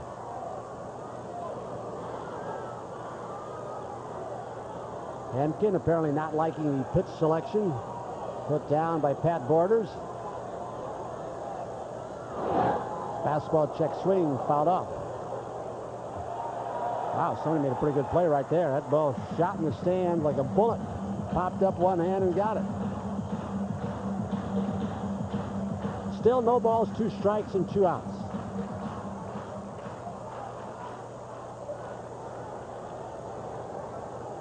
Aside from his bunt single, run scored. Pat struck out in the 5th. Yankees trying to mount a 2-out rally, trailing by 1 here in the bottom of the 6th. Curveball too high, 1-2.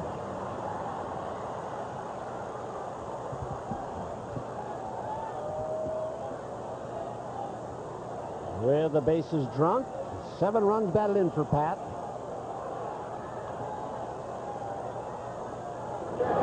Curveball, it's going to flare in off the 5th.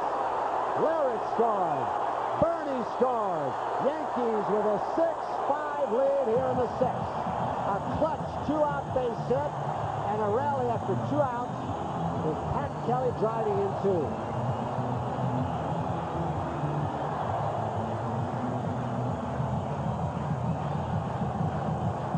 Looked like a hanging curveball. Hentgen had made a couple very good pitches. One very tight breaking ball to Pat Kelly. He hangs this one. Our Perry Ellis look as Pat Kelly comes through. on a hanging breaking ball.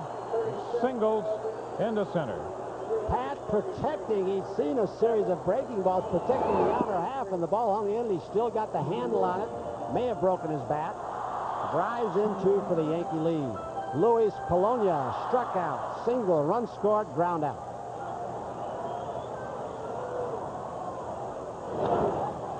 Off Henkin's hand, which deflects it to Schofield. He steps on the bag for the force on Kelly. It might have gone through if not for Henkins. Bare hand deflecting it. Yankees come up with a couple in the bottom of the 6th. They lead it 6-5.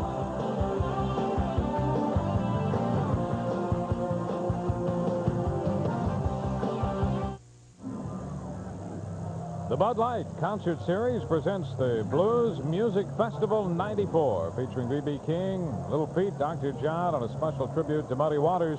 Coming up live at the Paramount Thursday, the 18th of August, 7:30. Tickets on sale at the Garden Box office and all Ticketmaster locations. Here at Yankee Stadium, we head into the 7th. Well, the Yankees back with 2 more runs in the bottom of the 6th, leading 6-5. Dick Schofield, Pat Borders, then Dick Schofield, and Domingo Cedeno, the 3 hitters in the inning. Borders taking a strike. He is nothing out of 2, a couple of ground balls. Yankees 6 runs, 7 hits. Toronto 5 runs, 5 hits. I wonder if Henkin's done. I'm looking down at the Blue Jays bullpen. There's somebody really popping the ball down there, and I don't think he's getting work in between starts. Looks like he's getting ready to come in, doesn't he? Danny Cox? Yep, he was up when the Yankees put the 2 runs on the board in the 6th. Boy, that ball just ran out of sight on Pat Borders. 4th strikeout for Perez. The first out of the 7th. Here's the 0-2 pitch. One of the things that's really prevented Pat Borders from becoming a real good productive hitter. He has his streaks, and you might remember him in the playoffs a couple of years ago in the World Series, but it's that he doesn't take a walk. He swings at a lot of pitches like that. Now the top of the order, Dick Schofield.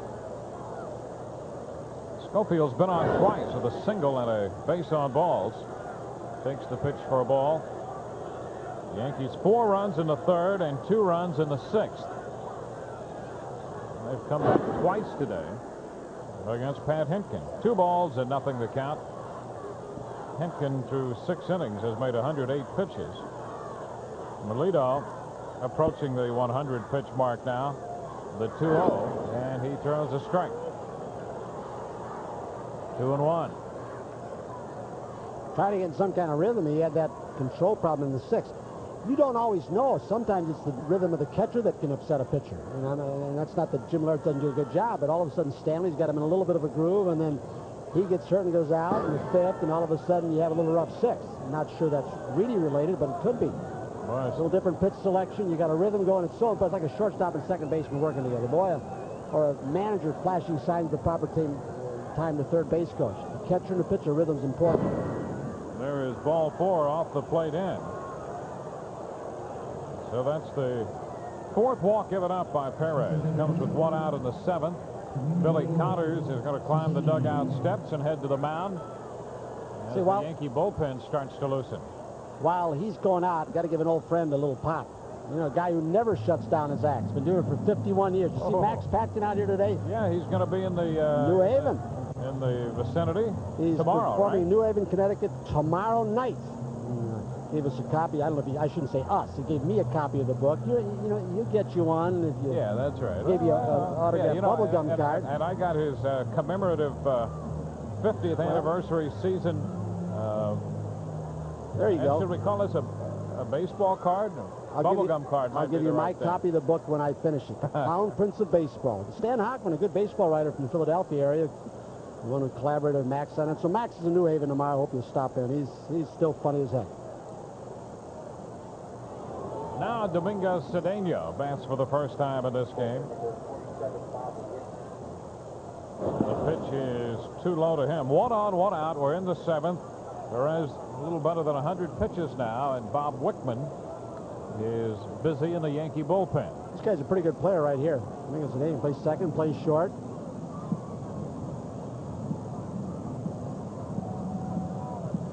Schofield with the lead, and Melito goes over there. Yankees leading by a run. It's a 6-5 ball game. They were down 2-0, scored 4 in the third, then down 5-4 and scored 2 runs in the 6th inning. Cedeno takes one outside. 2 balls and no strikes. Domingo Cedeno out of the Dominican Republic. Blue Jays tried to force feed a couple of kids, and boy, they had a great start from Carlos Delgado, who's a catcher. He's back catch now, but he had such a great start with a home run binge early, and they sent him down and kept him down, and the young shortstop, Domingo Martinez, they thought he'd be ready this year. They keep getting good young prospects in this organization. Even though they've had that success for so many years, they have a great scouting staff. Melito out of sorts here, missing on all 3 pitches to Cedeno, and he's behind 3-0. So just as quickly as he retired Pat Borders, he has lost it here to Schofield and Cedeno. Wow. And nowhere close for ball 4. Back-to-back walks, and now we'll be getting into the middle of the Toronto batting order with Molitor and Carter due. 2 men on with 1 out. That's Wickman in the Yankee bullpen, and here comes Buck Showalter. He's on his way to get Melito Perez, who will depart after 6 1/3 innings. With Molitor coming up here, and the Yankee lead standing at only 1 run. So that's going to be it for Cedeno. He will leave with 2 men on base and 1 out. 5 hits. So far, 5 runs, 2 men on base. So he still has a chance to pick up his 10th victory if Wickman can hold the Blue Jays here. This pitching change brought to you by the AT&T Business Advantage. Let it work for you.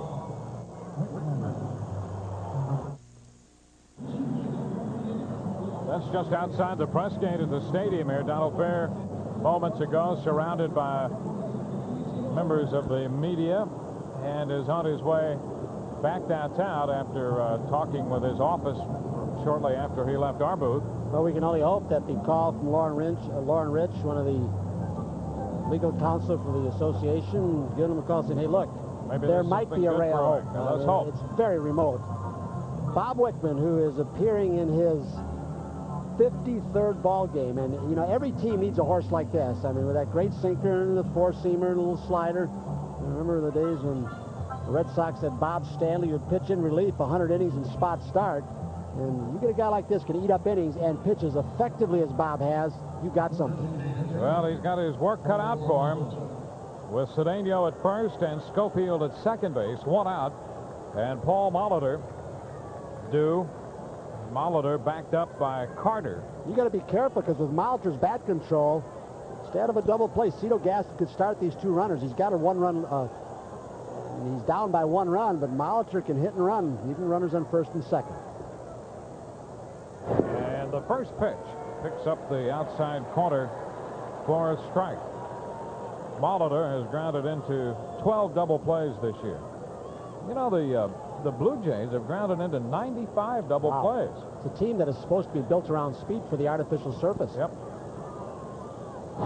And there's a chop. Going to be tough. Kelly goes to first out there, and the runners advance. Not hit hard enough to give the Yankees any chance at 2, and Kelly had to make a nice play on the flip back to Mattingly to get Molitor for the 2nd out of the inning. It's one of those plays when you say it's going to be tough, and you did, until you look up and say, hey, forgot who's playing there. That's right. Pat. And that he specialized in that, but among others, going back on pop-ups, ranging to his left, quick on the DP. 2nd and 3rd, and Joe Carter. Well, this has been every much as good a game as we've seen in this homestand so far. Had some outstanding games with Baltimore. And now Carter pops it up. Mel Mattingly gets there, drops out of his reach. Mattingly digging after that one as Wickman made a good pitch and jammed Carter. Got him with that little humpback pop-up. just out of the reach in foul territory, out of the reach of Mattingly. It was a similar pitch that Perez got him in the third when he fouled out to Mattingly. Yep. That time Carter was ahead in the count. They busted him inside, and Wickman starts him off right in the same area. 2 men in scoring position with Joe Carter and 102 RBIs in the batter's box. Fastball in. 1 ball, 1 strike. Yankees holding on to a 1-run lead.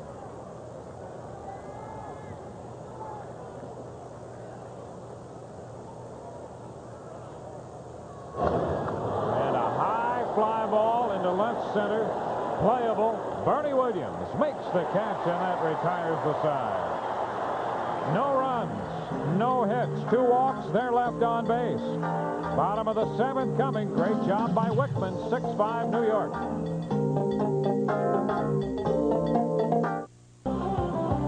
We'll go into the Yankee half of the 7th.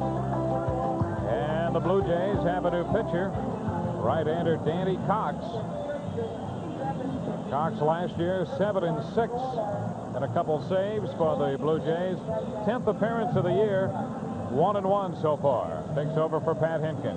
And Dwayne, over the 162-game endurance contest, you're going to have your series of injuries, and everybody does. When the Blue Jays lose Danny Cox only in his 10th ball game and Dwayne Ward, losing those 2 guys, that 10 games in the standing to them. I mean, it's one of those ifs and or buts.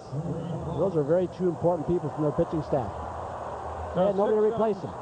For Hentgen, 6 runs, 7 hits. He struck out 4, walked 3, made 108 pitches, and now Danny Cox on the pace of the Yankees. And here's Wade Boggs to start the bottom of the 7th.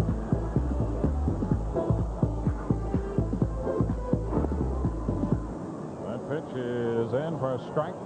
Danny Cox, originally with the Cardinals. Well, he had some good years there too, didn't he? And Yep. then the elbow. And won 18 games in 1985 with St. Louis. Then went to the Phillies, Pittsburgh, and now the Blue Jays. This is Coles in left, and Wade is now 1 for 3. He had doubled in the 5th inning. And a sacrifice fly in the 3rd. Skies to left. Here's Paul O'Neill. I remember seeing Cox with the Cardinals and saw him quite a few times, and he had a great changeup. It's almost like he's throwing harder now, to me anyway, than before he had the surgery and the arm problems. Swing and a miss, and he had the that ligament transfer operation in his right elbow. That was '89. It's one of the few teams, I don't know, has any other team put this kind of shift on Paul O'Neill? I mean, you've seen it on Noakes. Schofield on the first base side of second, over from shortstop, and Sprague alone on the left side. Oh. I wish Paul had dropped it down with Sprague playing shortstop. He thought about it, and he pulled the bat back, and it's 0-2. 2 strikes here.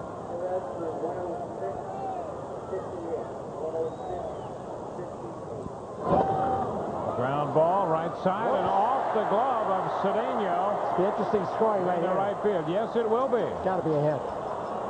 Give him a hit. I'd give him a hit. I think so, too. You gonna give him a hit? Looked like he was kind of No, they're gonna gliding. give him an error. He was gliding to get it. It's a tough play. I mean, he's drifting back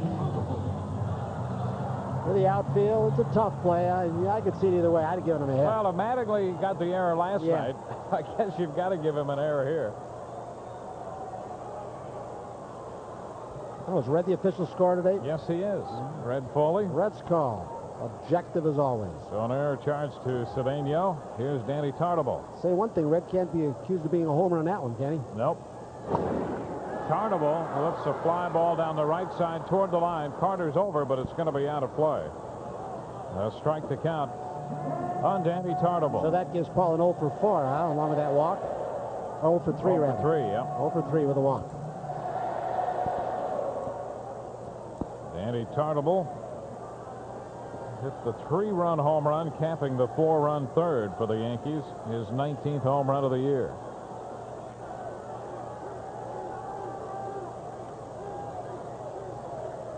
Facing 34-year-old right-hander Danny Cox in relief of Pat Hentgen.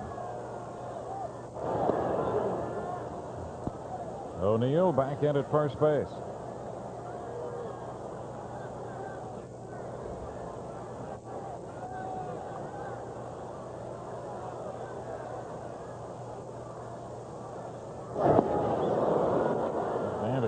rolling off that pitch. Big motion from Danny Cox, and he took something off a breaking ball. 2 strikes the count to Tartabull. There's a man part of the teamwork we talked about with the group of players and coaching staff along with Buck that has been molded by Gene Michael. And you don't spend as much time as the Yankees have in first place without some people doing some things right. And right from Gene Michael, Buck Showalter, the club executing, the coaching staff. Those fellows so often are overlooked.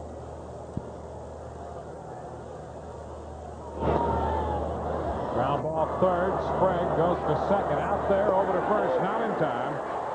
Ball not hit hard enough to give the Blue Jays a chance to turn the double play as O'Neill is forced at second. And it wasn't hit directly at Sprague. He had to roll for it on the high bounder. That lost it right there. How do you think they're feeling in Detroit right now? The possibility this is the last day and they're in a rain delay. Milwaukee at the Tigers.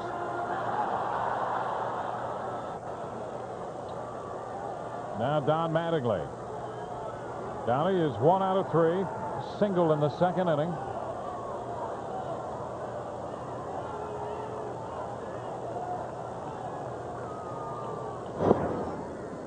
And the pitch is low, ball 1.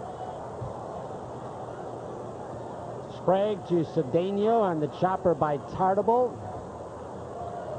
Ooh. Larry McCoy, the second base umpire, very charitable.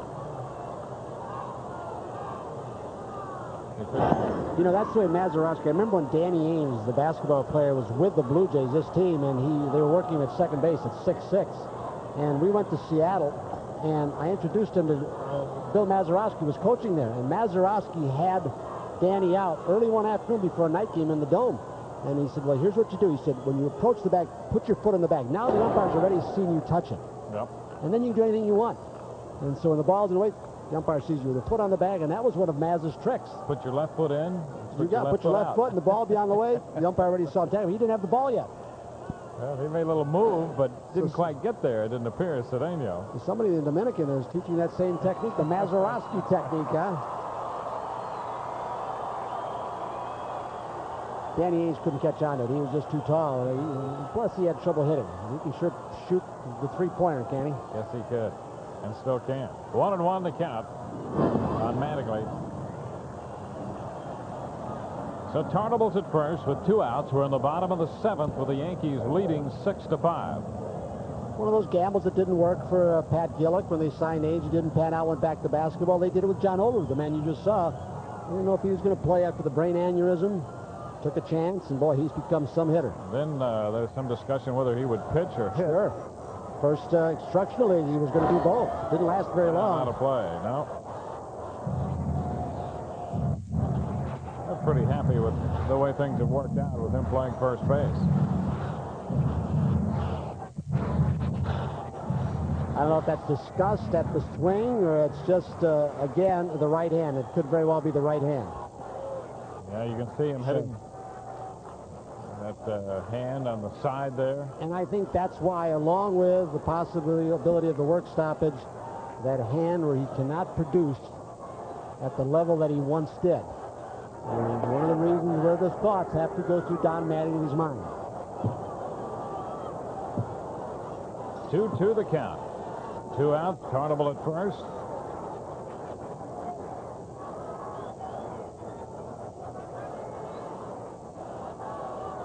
Danny Cox on the mound. Wide. And the count goes to 3-2. And it's been a little strange in that it seems to be intermittent. We've seen Mattingly one day take some great cuts. And, well, yesterday, after he got brushed off the plate, and he had a rip that he fouled up, and he ripped the ball to left field. So it's something that comes and goes, and you're right. Full count.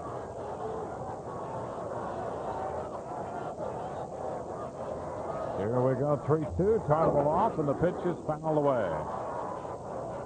See, what Don's doing is, you watch him, sure, the right hand is on the bat. There's so many times, even with a swing like that, he's almost a quick top-hand, left-handed hitter. That it's almost that the right hand, the one that you should really drag the bat through when you want to pull the ball with some kind of authority. Some people say that some people will say the power hand's the bottom hand, the guide hand's the top hand. You get different opinions on that. But Don sometimes just sitting with the top hand prevents him at times from pulling the ball.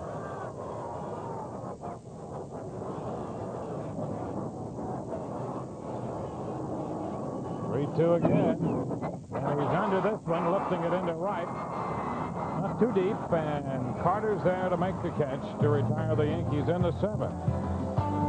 No runs, an error, a man left. On to the 8th. Yankees 6, Blue Jays 5.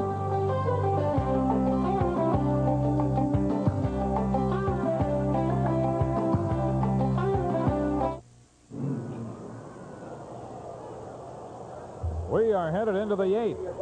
Yankees leading 6-5. John Olerud leads off against Bob Wickman. Wickman, a great job of getting out of that spot in the 7th inning, inheriting 2 base runners and leaving them both. A ball, no strikes to count to Olerud. He has singled and walked and scored 2 runs. Officially is 1 out of 2.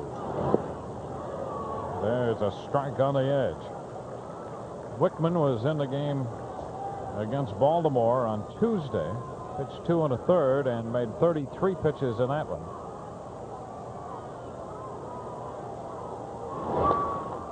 Line drive into center, going to fall as Bernie Williams falls down, and the ball goes by him. He'll have to chase it to the track. Olerud is on his way to third, and he will make it without a play. Bernie slipped on the grass out there, and the ball slipped by him. I don't think there's any question on this day where the sun is in and out, but when the sun comes out like this, that Bernie's having difficulty with the glasses down, picking up the ball and getting a good jump. He got a little late start coming out of the white shirts, and the ball sinks as he tried to back off and at least try and block it, but it didn't work. So Olerud winds up at third base to lead off the 8th. Tying run at third with nobody out, and Wickman's in another big spot. They'll give Olerud a triple. That's his 2nd of the year, and the first pitch to Huff is a strike. Infield plays back except for Boggs, who'll come home if the ball's hit to him, and Mattingly might also at first base. He's playing about halfway. There's a strike to Huff, and Wickman is quickly ahead 0-2. Huff with a run batted in on the double in the 6th inning.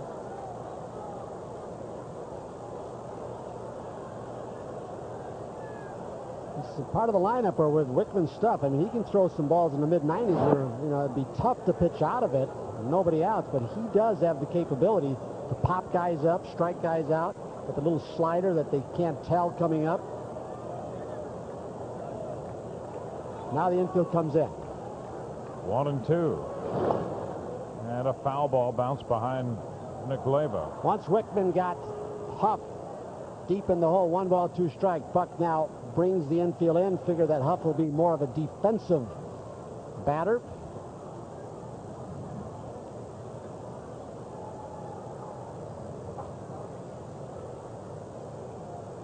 A 1-run game in the 8th. The 1-2, nice stop right there by Larritz, shifting down to his right.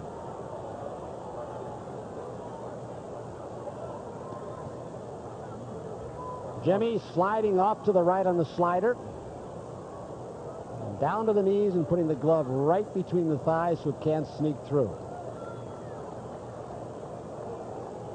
It's to go away. The 2-2. Got him. And oh, he boy. just missed out there. Wickman thought he had the corner. Well, we showed from up top that pitch, and even wider than that to right-handers, called as a strike. Buck's not very happy. Here's another look. Some pitches, all but 8 inches outside, called a strike, and this time Matt Winans says it's too far off the corner. Another tap foul. So Wickman's going to have to make another 3-2 pitch. Yankees trying to win their 71st game. Darnell Coles is on deck.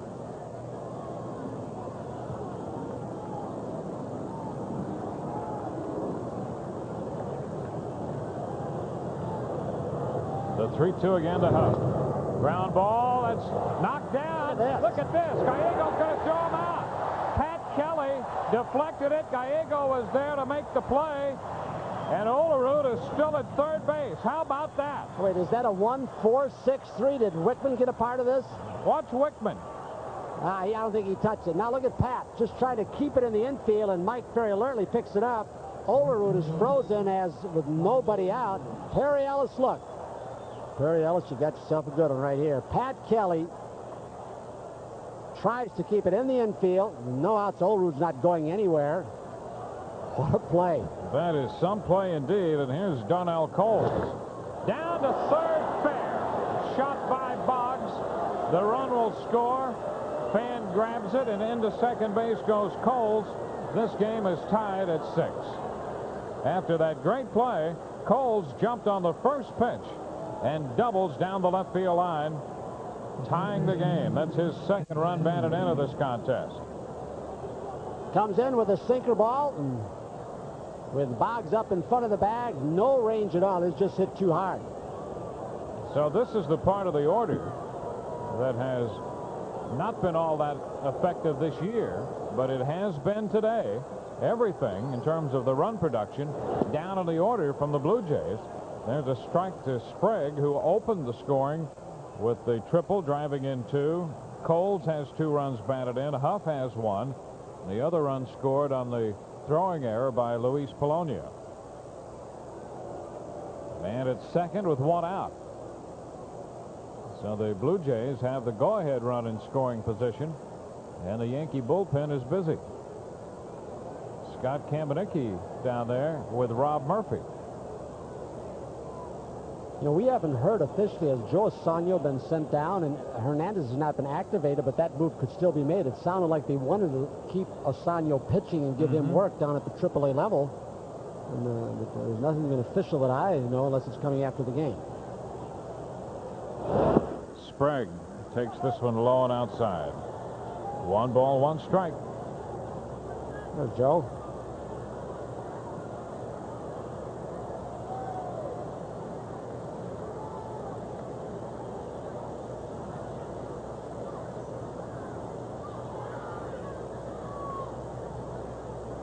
One and 1. Turn again, but no move back to second base. Coles getting back in there. You know, I think some of the opposition teams are finding out gradually. Wickman doesn't like to throw the bases. You know, we've seen him balls hit back to him. He'll underhand it to first sometimes, and his ball moves so much. Sometimes I think he gets a little vapor lock, a little mental lock, throwing to first or on pickoffs or second. That's a strike call. 1 and 2. Imagine how hard it is for a catcher, the way his ball moves, but if you're a second baseman on the move for a pickoff, right. How difficult that is to try and catch that hard sinker ball, and sometimes it sails, too. 6-7-1 for the Blue Jays, 6-7-1 for the Yankees. And Wickman again stepping off. The Yankees have left 5 men on base, and to this point the Blue Jays have stranded 5. They have Coles at second, 1 out in the 8th. Too high. 2 and 2.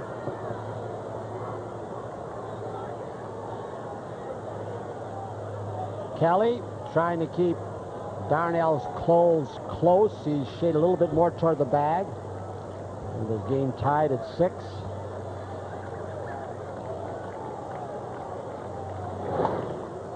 Sprague fouls it out of play, holding the count at 2 balls and 2 strikes.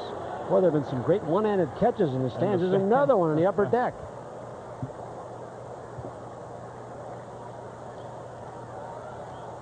Sprague last year drove in 73 runs. He's a little disappointed in his RBI total so far this year. 2 in this game, 43, but he feels he should have more. He had a good RBI start last season and tapered off the second half. Ground ball right side. Pat Kelly with the flip to Mattingly. 2 outs, and Coles advances to third. You think Mattingly knows who he's got playing second base next to him? He took 1 look, 1 step, and said, Pat's got it. I'll retreat, make it easier on my pitcher, Bob Wickman. Looks it into the glove. He makes a lot of them look easy. So with 2 outs, And Coles at third base. Pat Borders will be the hitter.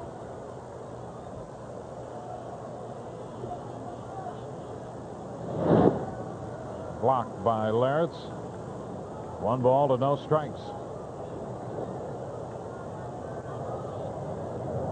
Pat Borders 0 for 3. He chased a Melito Perez forkball in the 7th inning and struck out, facing Wickman in the 8th. Look out, foul ball. Out of play, and the count is 1-1. That wasn't a good barehanded catch. That was a third baseman's play. Off the chest and then pick it off the ground.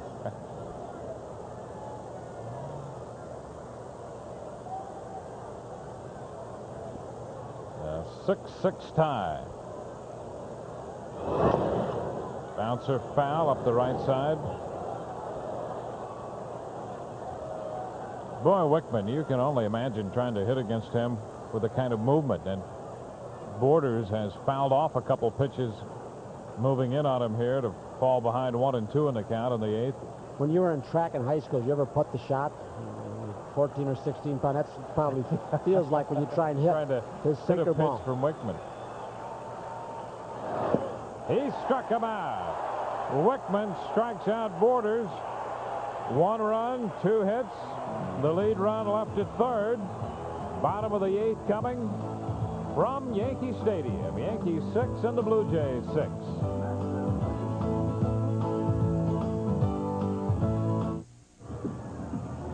We're back at Yankee Stadium, bottom of the 8th, tied this afternoon 6-6. Our Heineken highlight from yesterday.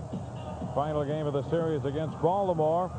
Rafael Palmeiro connecting off Terry Mulholland in the 8th inning. Palmeiro had 5 runs batted in last night on 4 hits, including his 23rd home run of the year.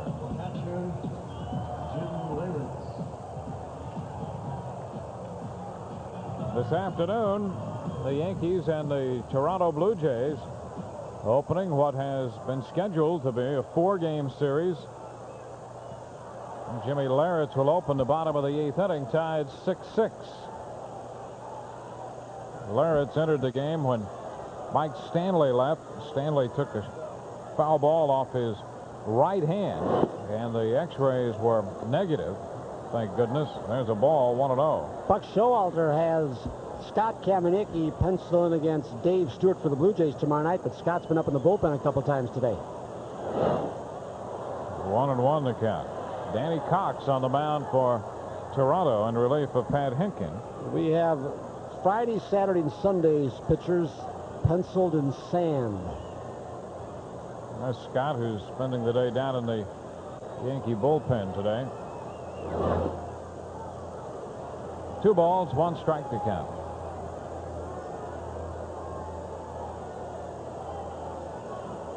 Cox worked the 7th.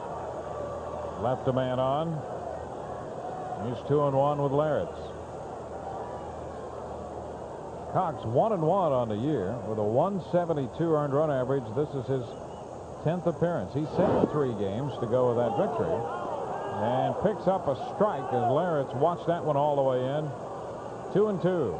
Blue Jays third baseman Ed Sprague with this tie ball game as we look at this pitch. A pitch that really, again, you know, I don't know about the consistency of Matt Winans strikes him, but Sprague at third is right on the line. Wants to take the double away. Larritz doesn't pull the ball in that area too often.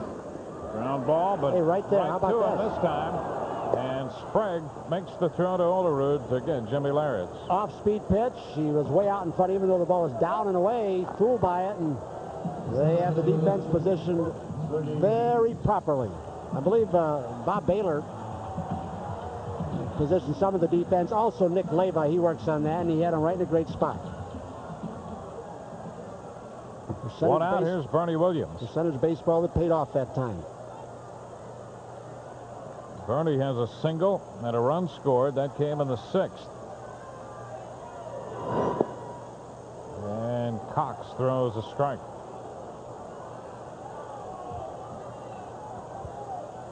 There's Bob Baylor. One time they thought he was going to get the manager's job here. He was interviewed for it, but so was Lou Piniella. Let Jimmy Williams go, and Ended up going with Cito Gaston, who's been so successful. And just lets his guys play, incorporates enough strategy and the proper amount of discipline to keep his players going over 162. Baylor was one of the expansion player drafts for the Blue Jays and hit 300 as a rookie. 1 ball, 1 strike. Was he their first pick? You know, he might have been. I think he might. I was just thinking. You know, Bill Singer was in there, too. One of the pitchers was high, you know, in the expansion draft. And I think Bobby was first out of the Orioles organization. He was stuck behind Mark Blanchard. Great defensive shortstop. Foul out of play, so the count 1 ball and 2 strikes.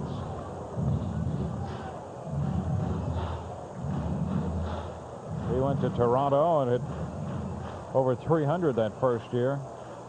He was their first selection in that November '76 expansion draft. You imagine how hard it's been for Seattle to try and scramble to 500 or above, and what Toronto's done, same period of time. I'll tell you, Pat Gillick's an absolute genius. He has done it 3 different ways. He's used all avenues: free agent market, the trade route, but maybe more importantly, the backbone of any organization, good scouts and developing a farm system. And it He's really used all was, 3 areas. because the first 2 you mentioned were more to supplement the overall game plan to develop their own talent. This one is low, so the count goes to 3-2. You know, he went for the longest without making a trade and was under great criticism for that, and finally did and pulled off some good deals. I've added a few free agents here and there.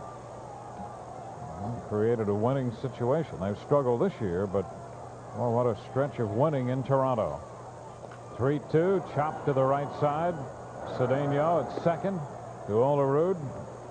2 ground balls in the 8th inning against Danny Cox. Cox, when he was right, had that great sinker. And then had the elbow problems we mentioned. More recently, shoulder problems dating back to earlier this spring. 2 ground balls in the 8th. Base is empty, and here's Mike Gallego.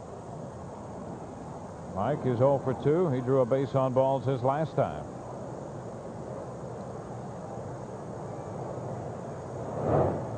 This one is too low. Ball 1. We heard Buck Showalter at the beginning of the day speaking about his reactions to this day. Mixed feelings. Of course, he's preparing as if there will be tomorrow and beyond the series in Kansas City following this homestand. But oh, Gallego is hit by that pitch. Mike hit on the left arm, and Buck was mentioning Gallego as one of the players. He said, I have mixed feelings. He says, if this is the last game, he said, Mike Gallego might be playing his last game. Sure, it could be a few of them. I mean, Paul O'Neill, as far as we know, there's been no negotiation after his great year. Yep. But it's happening all around. The Cubs, I think, have 23 of their 25 major league players are without contracts for next year. But that's, I mean, that's extremely high. But it's been the standard somewhat around the league with leading up to these negotiations.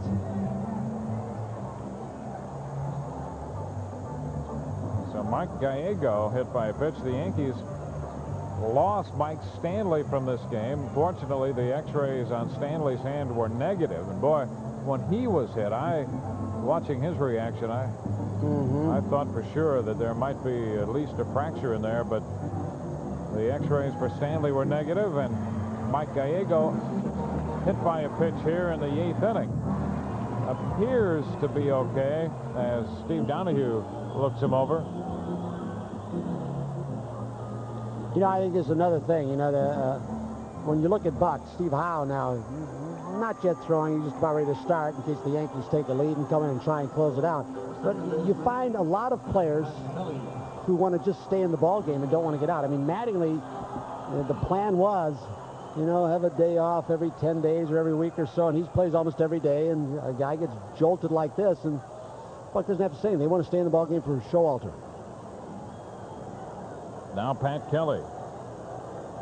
Pat has 2 hits. Drove in 2 runs at a hanging curveball his last time up for a base hit. Bunted his way on earlier and scored. You know, Buck's got an interesting theory on, you know, the sometimes misused and overworked word, communicating. You never hear a player say that Buck Showalter doesn't communicate.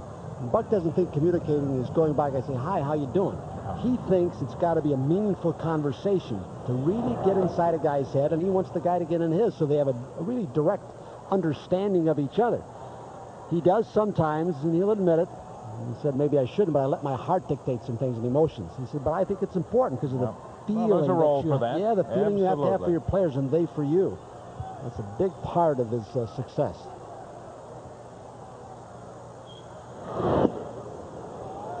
One ball, one strike. Comes from Mrs. Showalter, of course. That's right.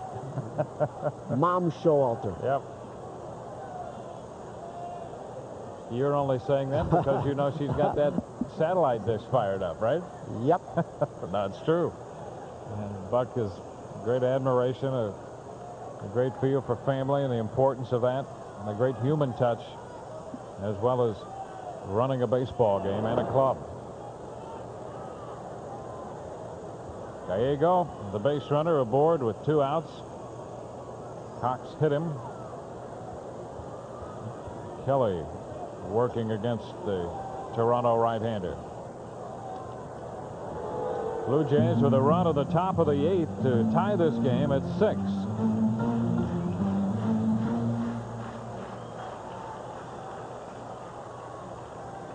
You talking on the line. Sprague is really on the line now because a double in the left field corner could score Gallego from first, and I would believe that Olerud's going to stay right there too instead of not really get off the bag. He's going to protect it.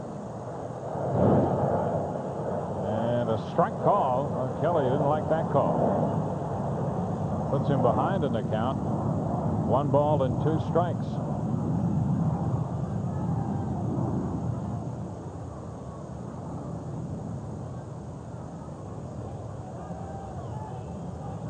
You know, his own way, Cox is not pleasant to hit against.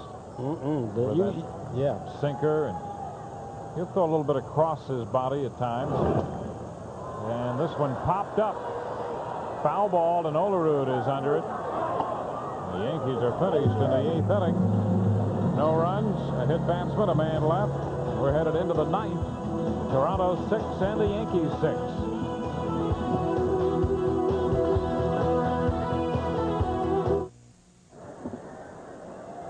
Mike Gallego back out at short after being hit by that pitch in the left arm, so that's under wraps now as Schofield leads off the 9th and fouls the first pitch. Little compression to help prevent swelling.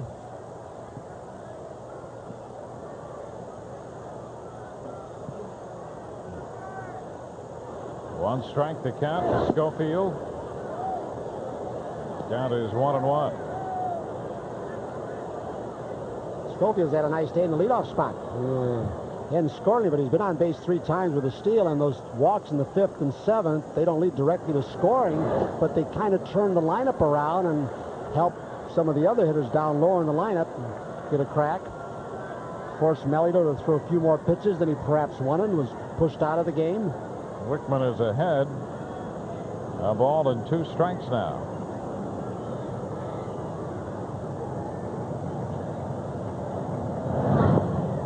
Got him. Schofield chased that one. Second strikeout for Wickman since he's been on.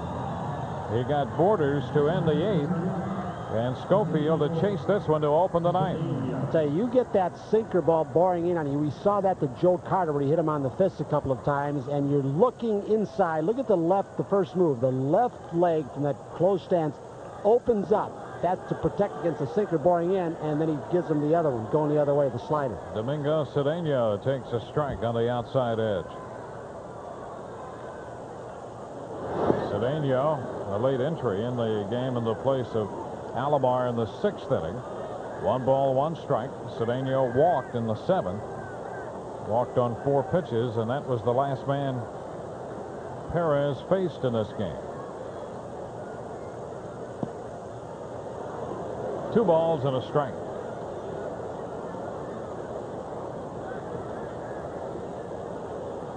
Domingo Cedeno, 25-year-old infielder. 3 balls and a strike.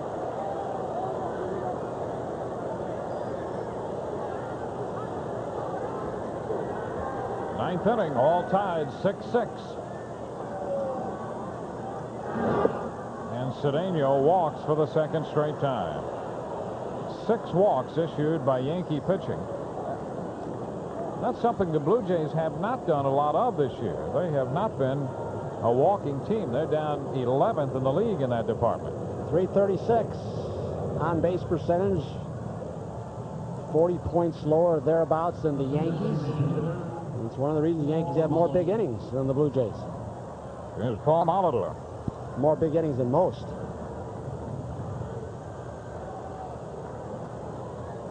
Molitor has 1 hit. He is 1 for 4. Opened the 6th with a single and scored. He's batting .343. The designated hitter for Cito Gaston. And a double play ball. Gallego to Kelly, 1. First base 2. Molitor grounds in 2. The double play to end the ninth. No runs, no hits, nobody left. Bottom of inning 9 coming. The Yankees and the Blue Jays are tied 6-6. I understand that Buck Showalter will be available after the game for a possible press get-together. Somewhat unusual. About an inning ago, Rob Butcher, the PR director, said that 10 minutes after the game, Buck will have a press conference. And then the possibility that Mr. Steinbrenner would show up, we heard. We don't know if that is fact or not. There's Rob. I mean, well, he's been great in that role as the Yankees public relations director. Especially recently, especially today with the media crunch. Luis Polonia leads off and takes he's had a lot of people trying to sneak out on the field to do things from the pitcher's mound before the ball game and hey, get the little different kind of angle. And that press box has been full from a very early hour this morning. Ground ball to second. Domingo Cedeno over to Olerud, and Luis Polonia is the first out of the 9th inning. A 6-6 ball game. 1 out for the Yankees in their half the 9th, and Wade Boggs will step in. These two clubs in the season series have been even. 6 runs, 7 hits, an error for each team today. And they came in 3-3 in the season series. Boggs takes ball 1 upstairs. Wade with a run batted in on a sacrifice fly to center field back in the 4-run 3rd. That came ahead of the 3-run home run by Danny Tartabull. That's off the plate. 2 balls, no strikes. You know, Toronto has had its struggle against Eastern Division ball club. They're just 12-22. The Yankees have done all right, 19-13. And the teams that the Blue Jays had to beat within their division, they haven't done a good job at. They are 6 games under 500, 54 and 60. You see this team and saw this team in spring training. You got to say they're the favorites. You know, Hanky no question about that. Guzman hasn't had the big year for them. He has struggled off and on, giving up a lot of home runs. Al Leiter's had his bright spots. Stewart had a terribly slow start and probably going to be his last season. Wade Boggs up in the count, 3 balls and no strikes. So they had pitching problems early. That's been better since the All-Star break. Yeah, I mean, you almost they forget. They have not had the kind of offense that they anticipated. There's a strike. I mean, you had the top 3 hitters average-wise in the league, which is unheard of for the Blue Jays last season. 3-1 the count to Wade. Danny Cox delivers, and Boggs bounces this one foul. You know, you almost forget that they've struggled so with their pitching staff. Tony Castillo, left-hander, is having a good year for them, almost a career year, but they've got Dave Righetti down there. Yep. And he was let go by the Giants, and Oakland had a little shot, a little look at him. And Pat Gillick went out and sent him down to his old pitching coach at Knoxville. His coach here, Mark Connors. 3-2, lifted into left center. Huff will run this one down and makes the catch. 2 outs in the 9th. And Paul O'Neill will be the hitter. O'Neill reached on an error his last time, walked and scored in the 3rd, so officially hitless today. 0 for 3, but still leading the league in hitting with the average at .361. And a target up in the right field stands. O'Neill facing Danny Cox. And a big cut and a miss, strike 1. You know, Paul would have to drop down to where Bell is. He's at 357. And he's going to finish this game right here, isn't he? Little off-speed pitch. Here's the 0-1. Picked up by Borders, so the count is 1 ball and 1 strike. The Toronto defense again shifted around to the right side. Sprague, the lone defender, on the left side of the infield, and Schofield on the first base side of second. How about how deep the outfield is? Back by the warning track all the way around with 2 outs. Prevent the extra base hits. That's what they call situational defense. The 1-1, and he lays off for ball 2. Tarnable would be next should O'Neill keep this thing going. In the 9th, the 2-1. Ball 3, and now Cox thought he had a strike. An extra look just to check. He checked with the home plate umpire whether it was a little wide or too low, and he said it was a little too far down. Here's the 3-1. And a big chopper, fair ball. Olerud with Cox over to cover. So the Yankees are out of the 9th. 1, 2, 3. So on the eve of the strike deadline, the Yankees and the Blue Jays will continue to play. Into extra innings we go, tied 6-6.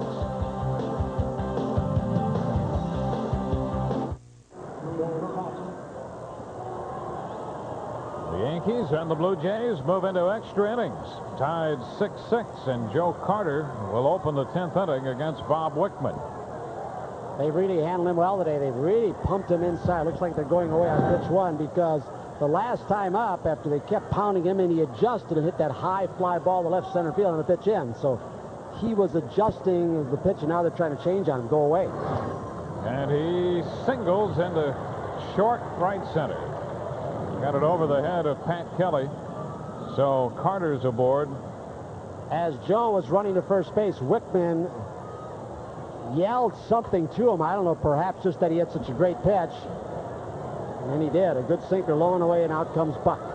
With the left-handed bat of John Olerud coming up, that's going to be it for Wickman. Buck Showalter out to make the pitching change. So 2 2/3 for Wickman. And he leaves. And the call will go for the left-hander with a man at first and nobody out here in the 10th inning. Rob Murphy is going to get the call. This game tied. That's going to be Steve Howe in. And this game is tied 6-6. Back in a moment.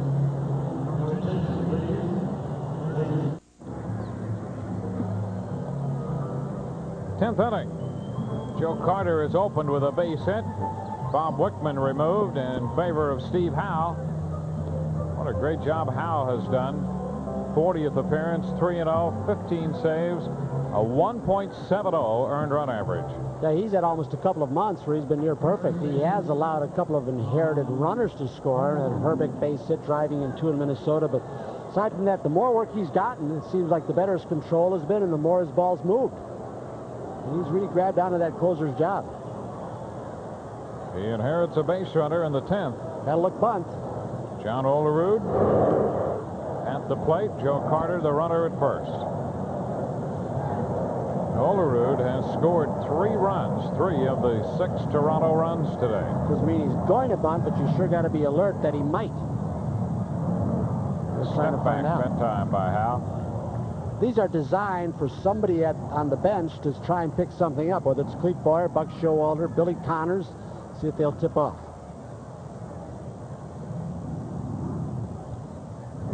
Olerud, no signs there, and he offered, says third base umpire Jim Evans.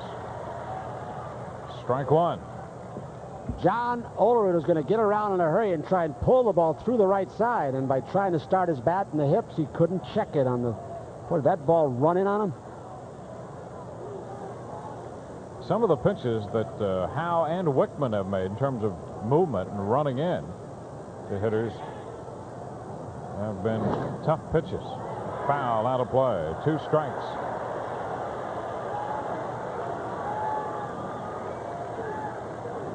Blue Jays keep their bullpen busy as we play in the 10th inning.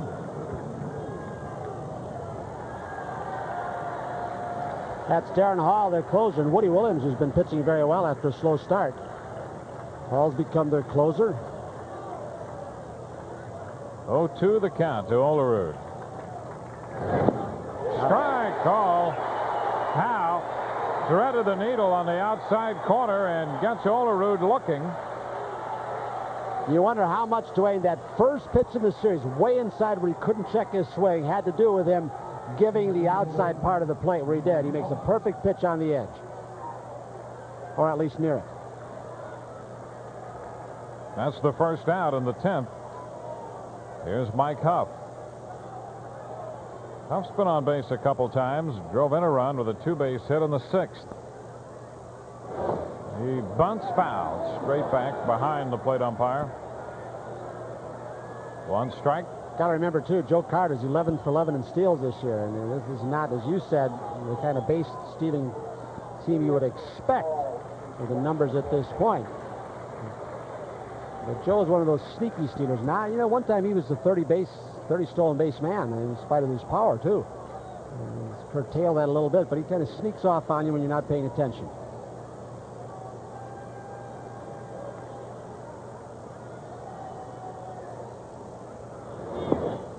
Too low. 1 ball, 1 strike. Huff's been a good pickup by the Toronto Ball Club. Out of the Dodger system. Spent some time in Cleveland with the White Sox. Now in Toronto. That's a strike on that corner. 1 ball, 2 strikes. We talk so much about Jimmy Key using both sides of the plate. Well, it's for a starter, sometimes it's easier to do that. You know, you can get a little room to play with, but Howe uses both sides of the plate very well. Jimmy Key, who had one of his worst outings of the year, his last time out. Now the 1-2. Oh, my. Howe just missed the edge this time. Came right back in there. And the count goes to 2 balls, 2 strikes. You wonder how Huff laid off this pitch. Starts backing off.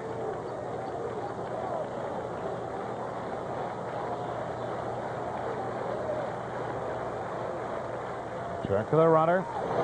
The 2-2 and a base hit the other way. Carter will make the turn at second and stop as O'Neill comes up with the ball. First and second. Carter's certainly not going to challenge O'Neill's arm as Huff singles into right.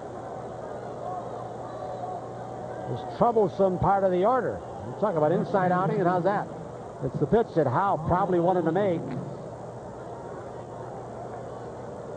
Joe gave a little false start to try and move a defender out, and then the ball shoots right in front of him, but he's not going to challenge Paul's arm.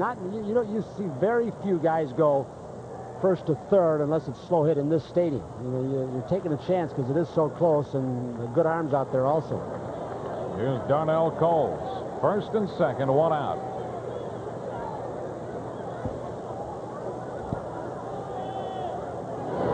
Coles takes the first pitch for a strike.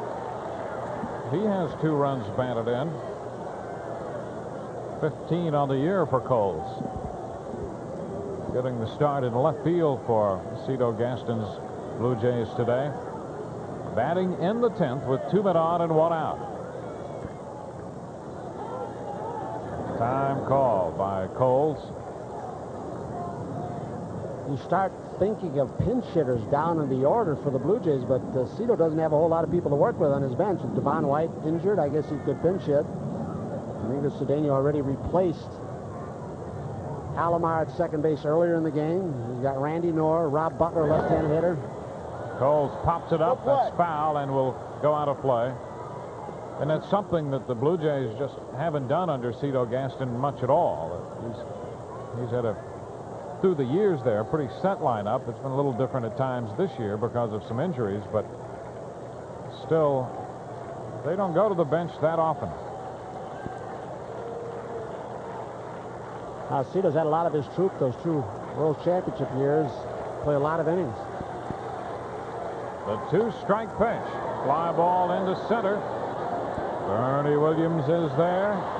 2 gone, and the runners hold. There's a big surprise right there. The Joe Carter veteran doesn't tag up. and go to third base, where he could score on an infield hit, an infield error. If he's on third or second base, you almost got to get a base hit. And right there, you know, on Bernie's arm and stuff, as deep as this is, Joe just satisfied and stayed at second. I think he's got to tag up on this toward right center field and go to third. You got wild pitches, pass balls, a lot of ways you can score from third. 2 men on, 2 men out, and here is Ed Sprague. Strike call. Sprague with 2 runs batted in. He is 1 for 4. That triple came in the second inning, his first time up today.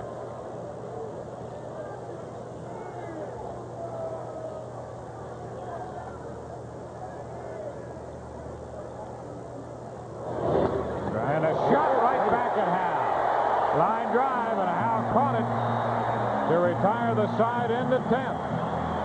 No runs, 2 hits, and 2 men left on base. Bottom of the 10th coming, tied 6-6.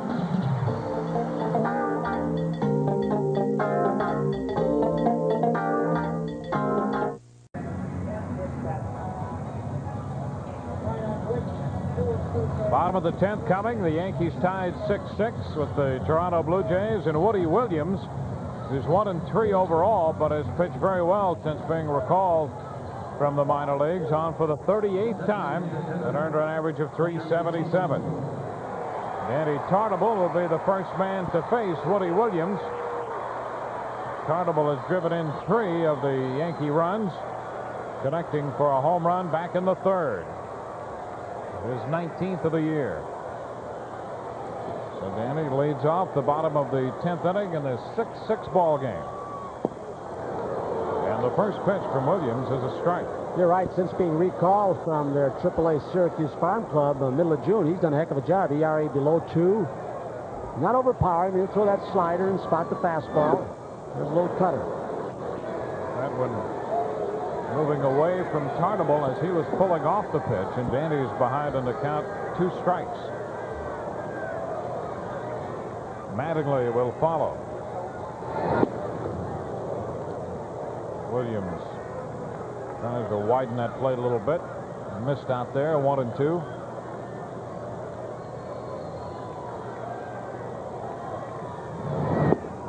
Strike, 3 call, and Tartabull's not happy. He thought that pitch was off the plate.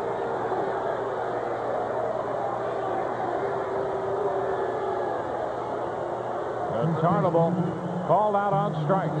Pitch after pitch. Woody Williams is shooting the outside corner. This fastball comes back a little bit, and you can see it's one of those pitches that more often than not Matt Winans has been giving the pitcher. He may have missed a couple of those, but off the plate from up top, it looks like a ball.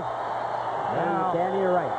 Danny Tartabull called out on strikes, and Don Mattingly steps in to a standing ovation. Mattingly takes the first pitch for a ball. The fans still on their feet, responding to the fact that they might be seeing Mattingly for the last time this year. And he fouls this one back. Took a rip, and the count is 1-1.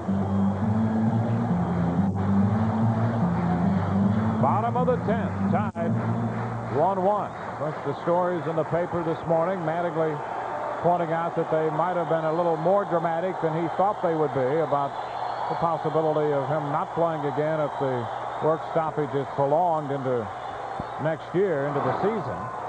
He swings and lets a fly ball into center. Huff is there and makes the catch for the second out. Fastball up and away, you know, pitch that, you know, times when Don is swinging the bat well, if you get that right hand through, pitch you can pull to right center field. And hitting just with your top hand, lazy fly ball to center. Now Jim Larids, he has walked and grounded out since entering the game in the 5th inning, replacing Mike Stanley.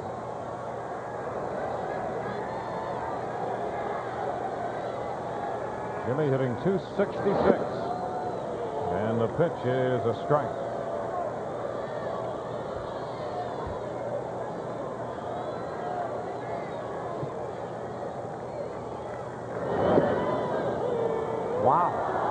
Is that a wide strike zone or what? Larritz is really upset. Tartabull was angry that he was called out on strikes on that pitch wide, and Larritz not very appreciative of this call. I mean, as far as Jimmy Larritz stands off the plate, even though he dives in, he can't even reach that pitch.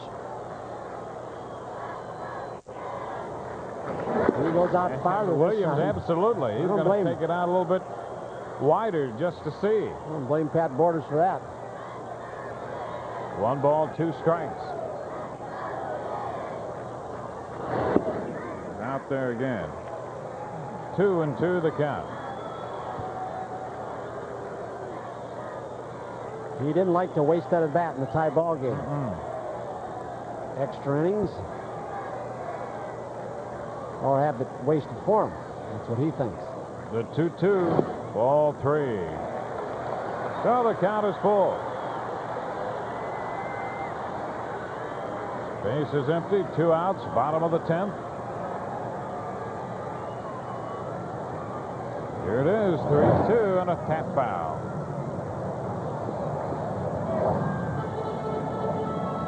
Bernie Williams would be next should Larritz keep the inning going.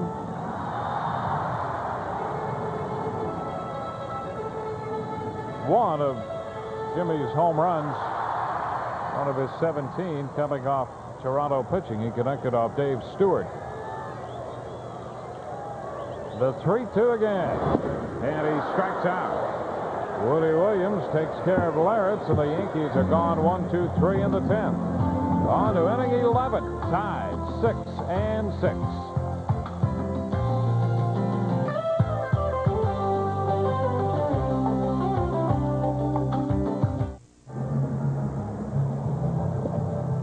On to the 11th, the Yankees and the Toronto Blue Jays tied 6-6. Steve Howe and Woody Williams hooked up in this one. Steve, the third Yankee pitcher. Melito Perez, 6 1/3, gave up 5 runs, 4 earned. Bob Wickman charged with a run in 2 2/3. Howe came on, picked up a strikeout, gave up a base hit in the 10th, and then got Coles and Sprague. So we go into the 11th inning, and Pat Borders leads off against Howe. Borders, the Toronto catcher, hitting 9th in Cito Gaston's lineup, and he's 0 for 4. Borders hitting .249 for the year.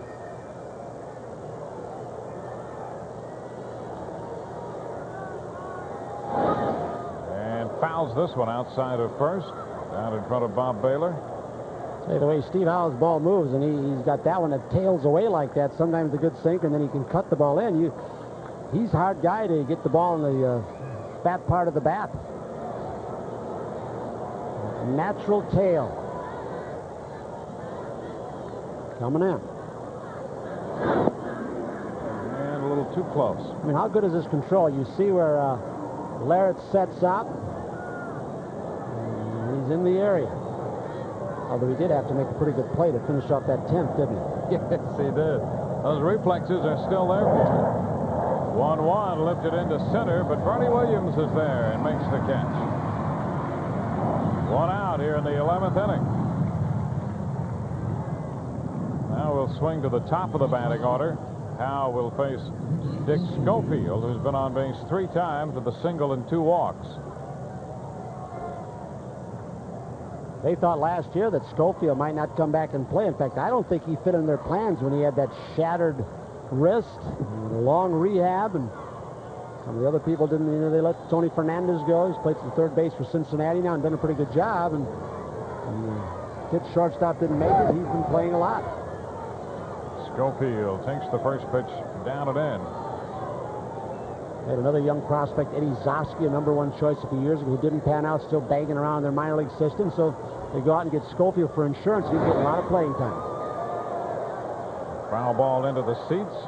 Runs the count to 1-1. This game has been tied since the 8th when Darnell Coles doubled home John Olerud. They're in the 11th inning. 2 balls and a strike.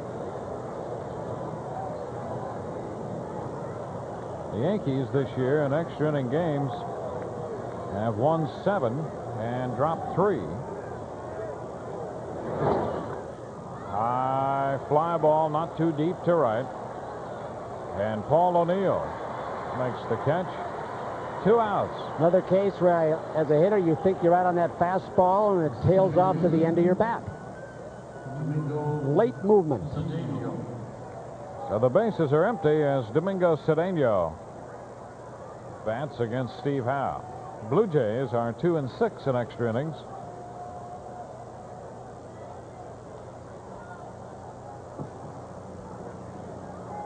Cedeno with a pair of bases on balls. Chops this one toward third. Boggs with a pickup and the throw. Got him to retire the side. 1, 2, 3. Go the Blue Jays. Bottom of the 11th coming. We're still tied at 6.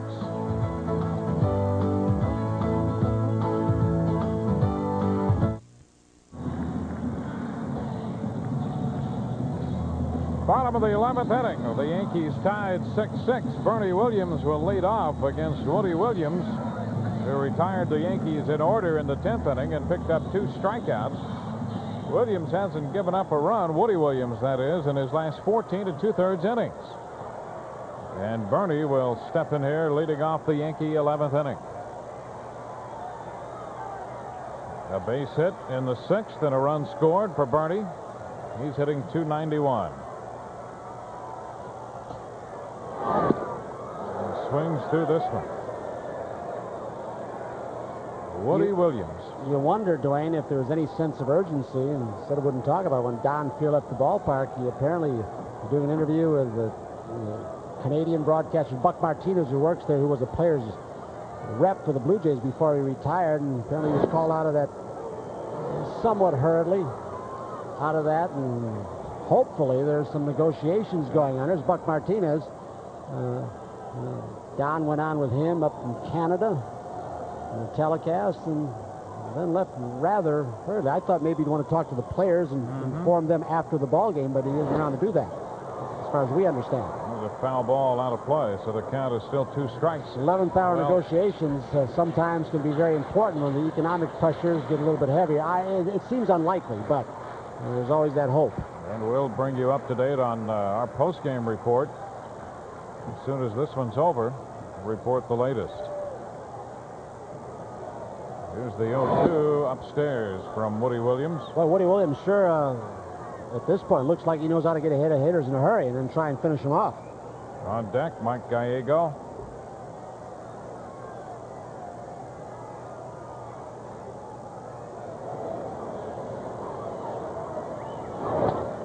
And a fly ball into left.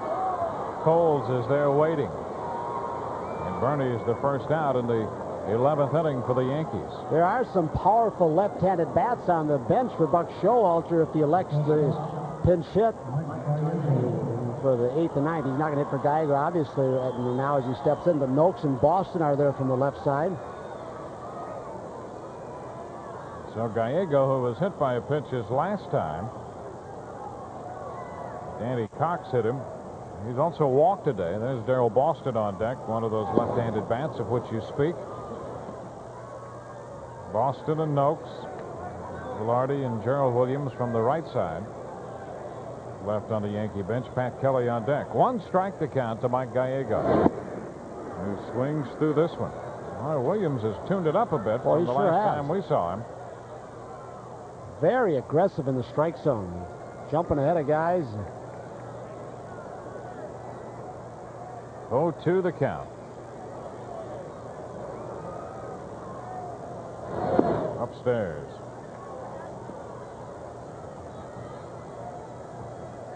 Ed Sprague at third. He's getting a real relationship with that third baseline, isn't he? He's been standing on it for several innings. Upstairs. Gallego was the last base runner the Yankees had when he was hit by the pitch in the 8th inning. Last hit the Yankees picked up was Kelly's single on the breaking ball by Henkin in the 6th. Wow. Strike 3 call, and now Gallego's upset. He thought that pitch was off the plate, down and away. This strike zone, that broad, this game may never end. 3rd strikeout for Williams. You can't reach those babies. A little slider.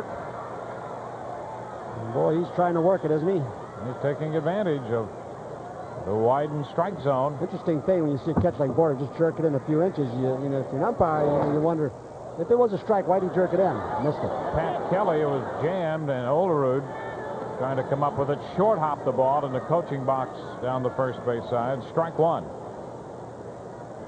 And what happens, you can see how much more effective inside pitches are to a right-hander. If they know and they take the strikes in with them, if the umpire's calling that pitch, you've got to protect against it. And you take that strike zone with you, and you become extremely vulnerable inside. Low and outside. 1 ball, 1 strike. But for a good part of the season, a lot of people are complaining that the strike zone was too small. So I guess the umpire can't win. 1-1 to count. Boy, he was Right late by there. 1 ball. I don't think I've ever seen Woody Williams throw the ball this way. You know, you wonder if something in his delivery, too, where the ball is sneaking in on him. Not just in on him, sneaking by him. Here's the 1-2. Low and outside. 2 balls, 2 strikes. You know, Woody Williams this season has been striking out almost 1 per inning pitched. Early on, he did have some control problems. He doesn't have it today, though.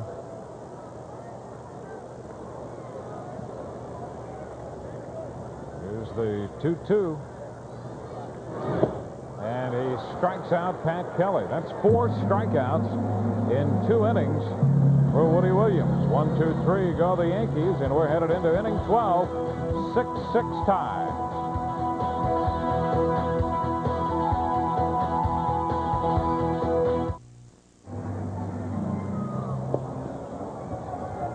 Steve Howe goes back to the mound as the 12th inning rolls around, tied 6-6, the Yankees and the Blue Jays. Steve with 2 official innings under his belt, and he'll face the middle of the Toronto batting order, starting with the number 3 hitter, Paul Molitor, then down to Joe Carter and John Olerud. How can you keep getting better with age, huh? Molitor seems to had his first 100 RBI season last year, but he hit 3rd in the lineup, or 6th at times, depending upon whether it was left or right pitching. This year he is heading for another 100 RBI year. He'll be 38 years old in, a little more than a week. And the pitch is a strike. He singled and scored in the 6th. Grounded into a double play in the 9th inning. Facing Steve Howe for the first time in this game. And lines it into left. Here comes Polonia, and Luis makes the catch. Louis Polonia with the grab on a hard hit line drive by Molitor. I'll tell you what, you got to be a good hitter to level on this pitch, to hit it hard. This pitch is up and out of the strike zone. A fastball or borderline in the strike zone hits it this hard to Polonia. Can he wait long? As long as anybody I've ever seen. 1 gone. Joe Carter steps in.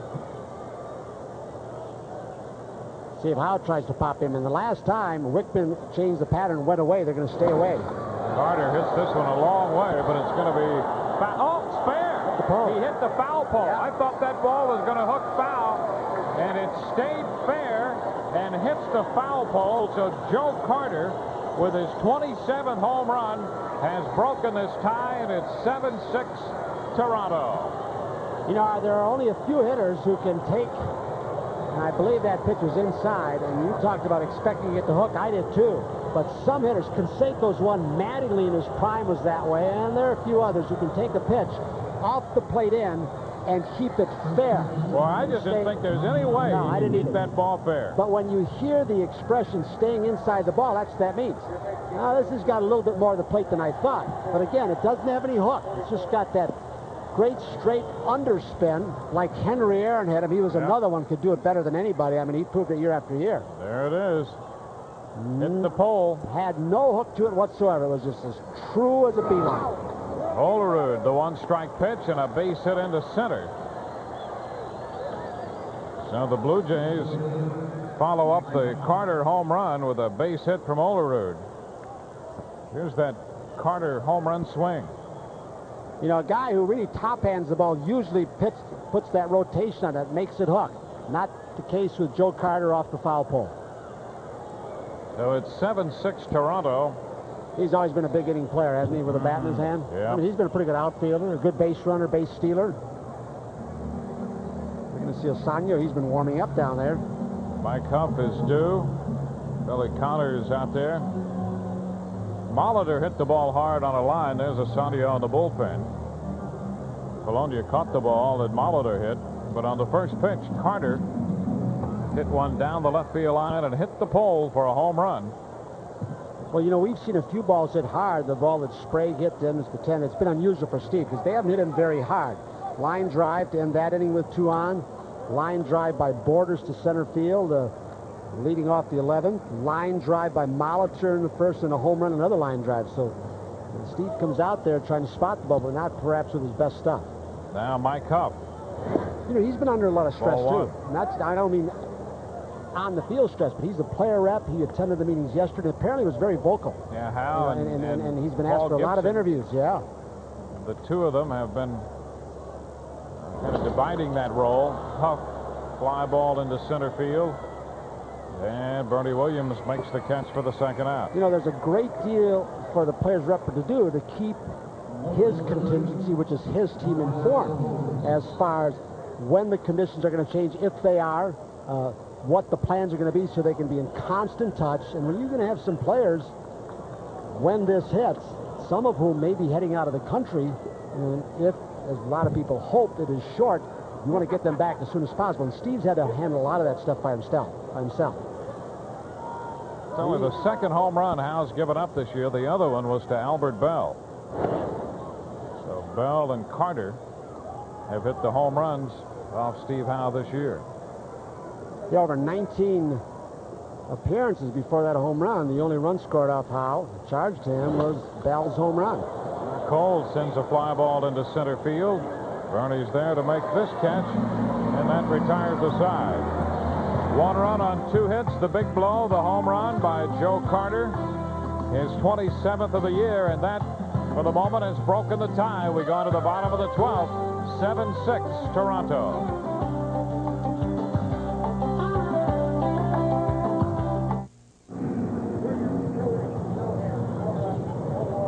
Bottom of the 12th in this 7-6 ball game. Joe Carter connecting in the top of the 12th to break the tie. Instead of changeup, I mean, you saw the way he tried to turn it over and probably get it away, and the ball looked like it might have been inside. See the ball high up on the pole and actually hit the pole.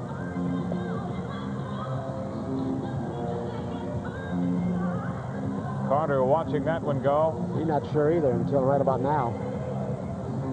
There it is. They got their closer in now, who's got 17 saves, Darren Hall. Steve Howe not happy as he hit the dugout. And Darren Hall, the 30-year-old right-hander in the ball game, the 4th Toronto pitcher. Boy, Woody Williams threw the ball extremely well. The 2 innings he pitched, struck out 4. And for the Yankees in the 12th against Hall, who has 17 saves and that 1-3 record. Is that a great story? A 30-year-old rookie be groomed as a closer now by the Blue Jays. Top of the batting order, Luis Polonia stepping in. Going outside. I think Ed Sprague at third base ought to get closer to the line and closer to Luis Polonia. Wow, is he daring him? Look at this. There he is. Oh, he's hitting 309. Takes a strike, and the count is 1-1. Never forget that Philadelphia series on the artificial surge with Pete Rose. I mean, he was just in Willie Wilson's face the whole time. Every time he came up left-handed, about halfway to home plate. And Polonia pulls it down the right side. Headed for the corner. Carter will dig it out, and Polonia has a leadoff double in the Yankee 12th. So the Yankees, who had not had a hit since the base hit back in the 6th inning by Pat Kelly, have a leadoff double in the 12th from Luis Polonia. His 21st double of the year. Little slider. Louis gets it down and in.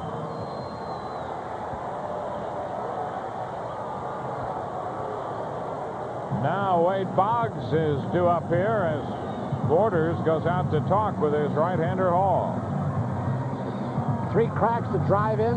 The great part of the order for Buck Showalter to drive in the tying run, but the Yankees in this situation and Buck not thinking tying.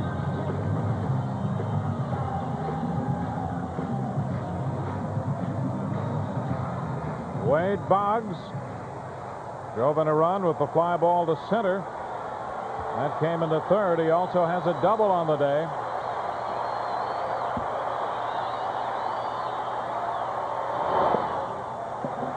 And the pitch is low. A ball, no strikes.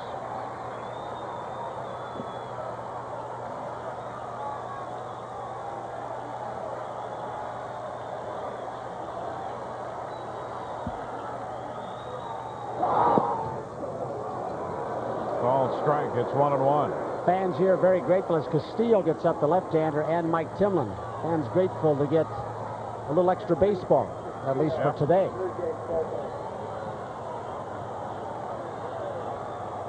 1-1. Crowd of better than 37,000 here today. There's ball 2. 2 balls and a strike. Henkin for 6, Cox for 3, Williams for 2 overpowering innings, and now Hall.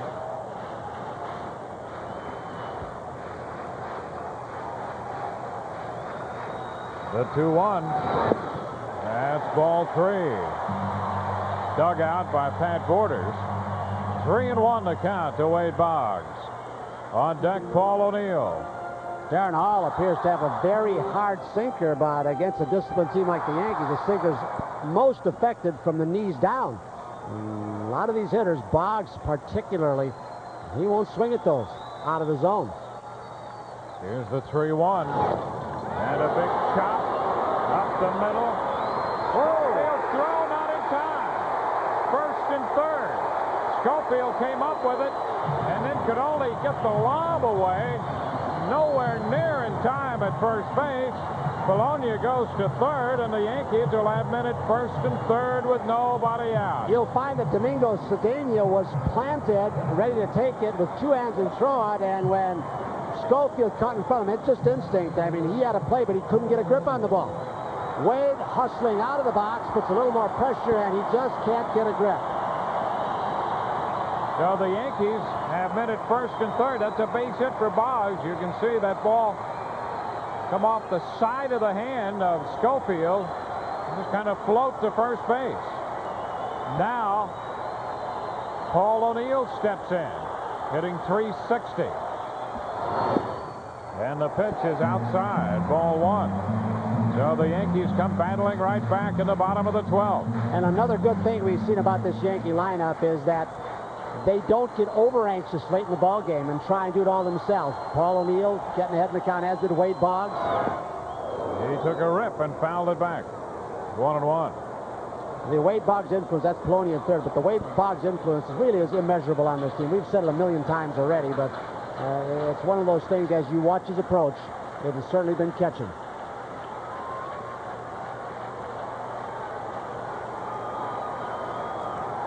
Hall to the plate. And a big chop. This will get a run home. Out at second and over to first for the double play. But Polonia scores to tie it as O'Neill bounces into a 6-3 double play. And this game is tied again. Paul now 0 for 5, and he's slipped below 260.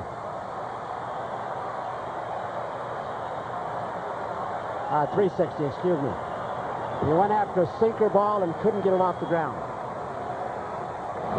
Danny Tarnable takes one too high, ball 1. It's a 7-7 ball game.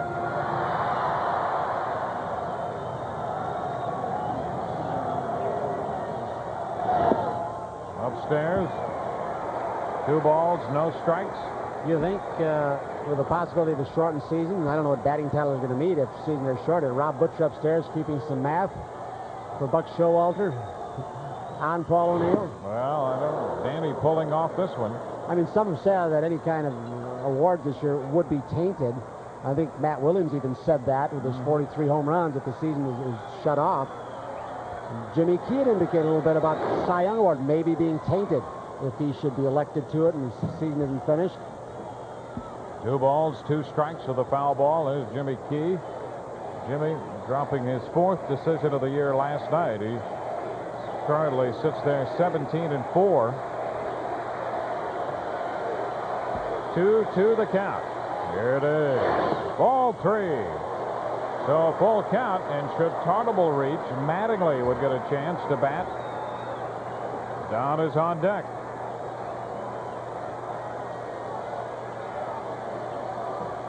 The 3-2. And a bouncer to the left side. Sprague up with it. The throw to first is in time, and we will continue this game moving into the 13th. The Yankees with a run on 2 hits, nobody left. On to the 13th, tied 7-7.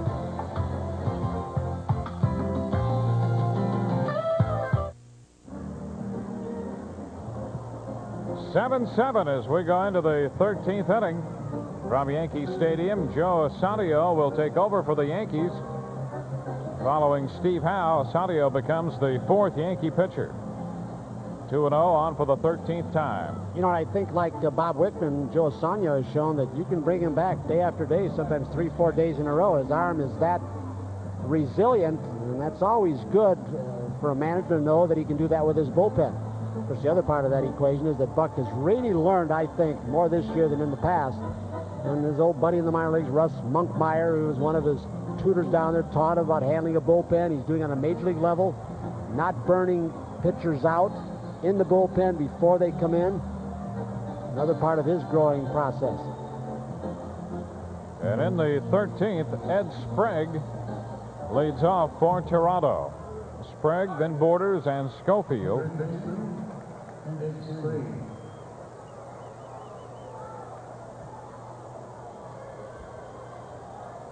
Three innings for Howe. He gave up 3 hits, 1 run on the Carter home run, struck out 1, didn't walk anybody.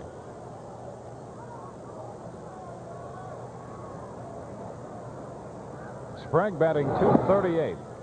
Santio's pitch is upstairs, ball 1. Sprague tripled home the first 2 runs of this game way back in the 2nd inning. Santio dropping down and missing. 2 balls, no strikes. Melito Perez gave up 5 runs, 4 earned in 6 1/3 innings. Wickman charged with a run and Howe with 1. Sprague hits this one a mile to left. Bologna all the way back, and this one is gone. Sprague belting his 11th home run of the year, and that makes it 8-7 Toronto. 2 balls, no strikes, something that a manager, pitching coach, and that pitcher dreads doing to a power hitter like Sprague. And get behind, you sit on 1 pitch. So Ed Sprague, who opened the scoring, gives Toronto the lead in the 13th with his 11th home run of the year. The fastball up, and the old familiar phrase, up and out over the plate. The 2 vulnerable spots for a pitcher to throw through: down and in, or up and away. It's not an absolute, but you get hurt on those pitches a lot. Pat Borders taking the first pitch for a ball. It's 1-0. Upstairs, 2-0. Now the Blue Jays with a run in the 12th inning. Yankees came back to tie again. Now another run on the long ball in the 13th. Borders out in front, pops it into short left for Polonia. 1 gone. You feel the atmosphere of this game. You know, it's kind of right now like before the game, that uncertainty about what's going to happen, and now you've got a game like this bouncing back and forth. It's typical of what's happened in the last couple of weeks, last few days especially, and all day today. That real funny air before the ball game, whether you're on the field, up in the press box, in the clubhouse, and right now. And, nobody knows what's going to happen, not just in this game, but after tonight. Dick Schofield shortens on the bat. That's a strike. Very almost eerie. Now, eerie may be too strong of a word. But certainly an unfamiliar feeling. Yeah. Strange. 0-1 the count. This one skipping by Larritz. 1 ball, 1 strike.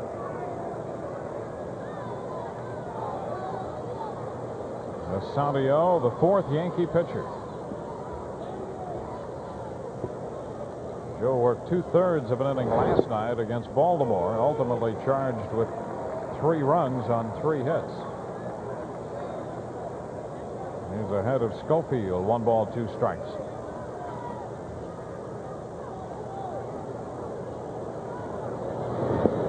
And Schofield is out on strikes. He was out in front. That's the part in the count that Joe would like to get to, and his catcher Larritz too. Get ahead and be able to throw the forkball, his out pitch. You get 2-0 as he did to Sprague, it's a fastball pitch, fastball situation. Now Domingo Cedeno. Might be more important for Joe than a Steve Howard or a power pitch like Wickman to get ahead so he can use that pitch. Power pitcher can challenge you with a fastball. A strike on the outside part of the plate. Sandio started that one a little wide and caught the corner. Cedeno took over in the 6th inning at second base for Alomar. And a strike again, and Cedeno's not happy. 2 strikes the count. I think he's more unhappy with the height rather than where it was in the strike zone. I think he's concerned that it wasn't high enough. And he's out on strikes.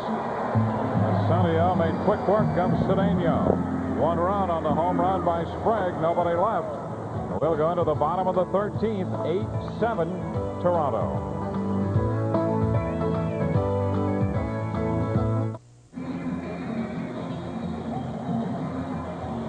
We go into the bottom of the 13th. 8-7. Toronto out in front. And the Yankees will have Don Mattingly at the plate to lead off. Mattingly, Larritz, and Bernie Williams against Darren Hall.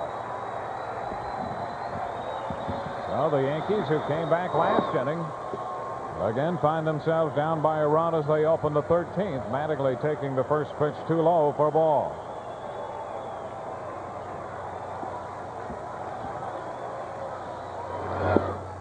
Down and in. 2 balls and nothing. Don't know if this is important enough to interrupt Don's at bat in a 1-run game, but we understand the Donald Fear, Gene Orrs of the Players Association having a press conference right now. Do not know the significance of it. You know, hope it's positive news. We'll try and find out. And there is ball 3. 3-0. Yeah, you can bet he's got a green light. If he likes it in his area. Going away. And it's a strike away from him. 3-1. Darrell Boston is on deck. Larritz scheduled to hit. Ball game in the 13th.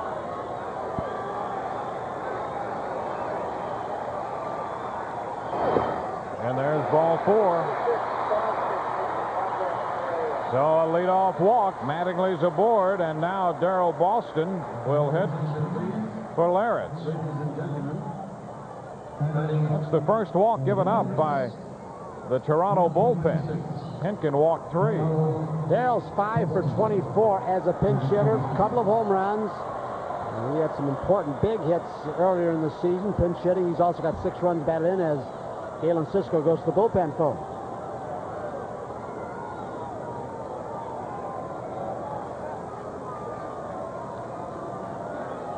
Bullpen busy again. Timlin, Castillo, Boston fouls this one into the Yankee dugout for a strike. So Darrell Boston off the bench to pinch hit. We saw Noakes with a batting helmet going up and down the bench for a while. And again, he'll be the catcher, but also there's a possibility if you get through Bernie Williams for either Gallego or Kelly, you know, you've got Noakes ready for a pinch hitting assignment. Boston takes this one away. 1 ball, 1 strike. And I would suspect with Mike having, if it gets that far, Mike having gotten hit so hard on that elbow, it may be difficult for him to swing the bat. The 1-1. Boston fouls this one, and again Hall trying to keep the ball away from the left-handed power of Darrell Boston.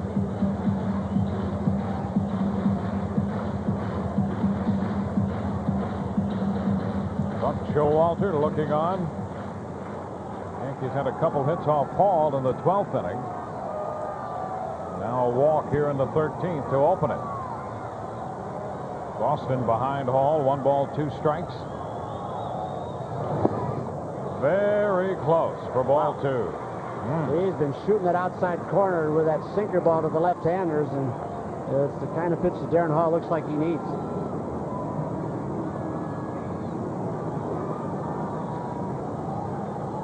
Two and two the count. And outside again for ball 3. The count all the way out.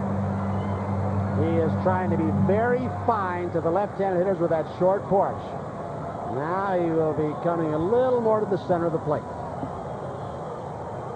He walked Mattingly. Has gone 3-2 to Boston. Buck Showalter, what's he going to do? Send a pinch runner, and I think Yeah, looks that's like what he's Gerald doing. Williams. Gerald Williams will run from Mattingly here in the 13th. So Mattingly lifted for the pinch runner. So Gerald Williams comes off the Yankee bench. It So they have Noakes and Velarde. It keeps Olerud in this 3-2 situation holding the runner Gerald on. He might have played behind to protect it, so it gives a little more of a gap to shoot through for Darrell Boston. Over to first. Williams back in.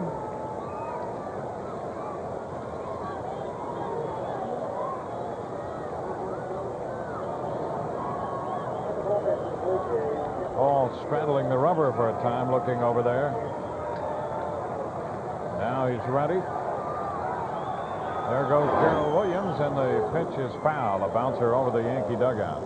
Say, we've had a few games lately where there's been a lot of emotional swings, huh? You said it. The Baltimore games, a couple of those, and Minnesota, the Herbeck game where he got the base hit up the middle, and there's emotion there because maybe the last, well, it's going to be the last season for Herbeck. How long the season goes is the thing, so it was kind of emotional when we were on the road. 3 balls, 2 strikes. There goes Gerald again, and a shot to first. Olerud What a play. with the pickup, knocked it down and makes the play.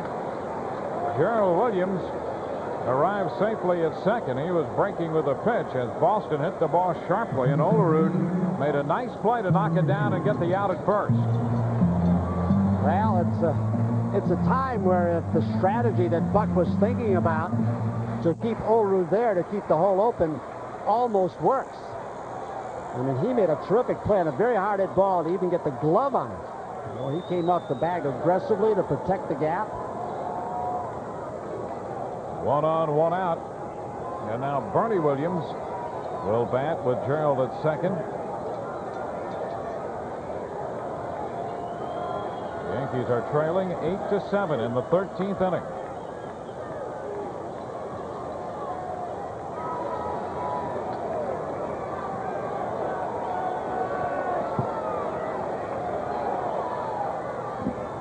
Long look by Hall. Here's the pitch. And a fastball strikes him with a strike. Hall, the 4th Blue Jay pitcher. Very concerned about Gerald Williams. Tailing, sinking action to Bernie.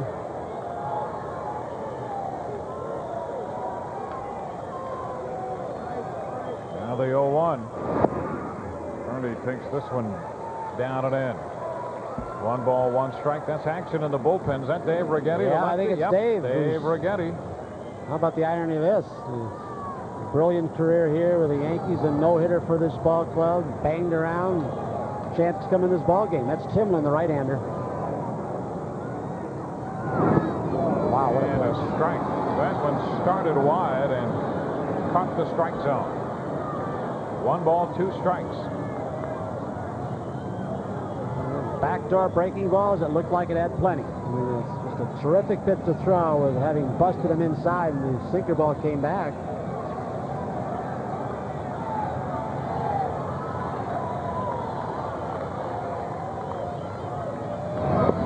This one wide, stayed out there. 2 balls, 2 strikes. They are really making Darren Hall work. Mike Gallego on deck.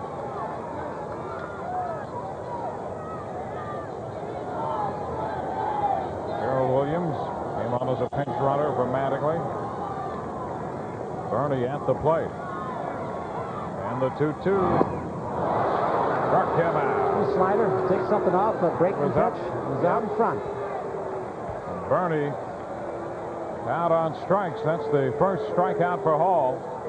You just might have seen part of the, maybe a big part of the recent success of Darren Hall in his closer's role, that he can throw that breaking ball over for strikes. Deep in the count, behind in the count, 3-2. And now Matt Noakes will pinch hit for Mike Gallego. The Yankees down to their final out here in the 13th. Here comes Galen. Scouting report. So Noakes has been announced, with Gerald Williams standing on second base and 2 gone. Cisco and Borders on their way to the mound. That Toronto bullpen has been busy with the lefty Righetti, Timlin the right-hander, Hall out there. He's been their closer. He has 17 saves. This is his game to win or lose now.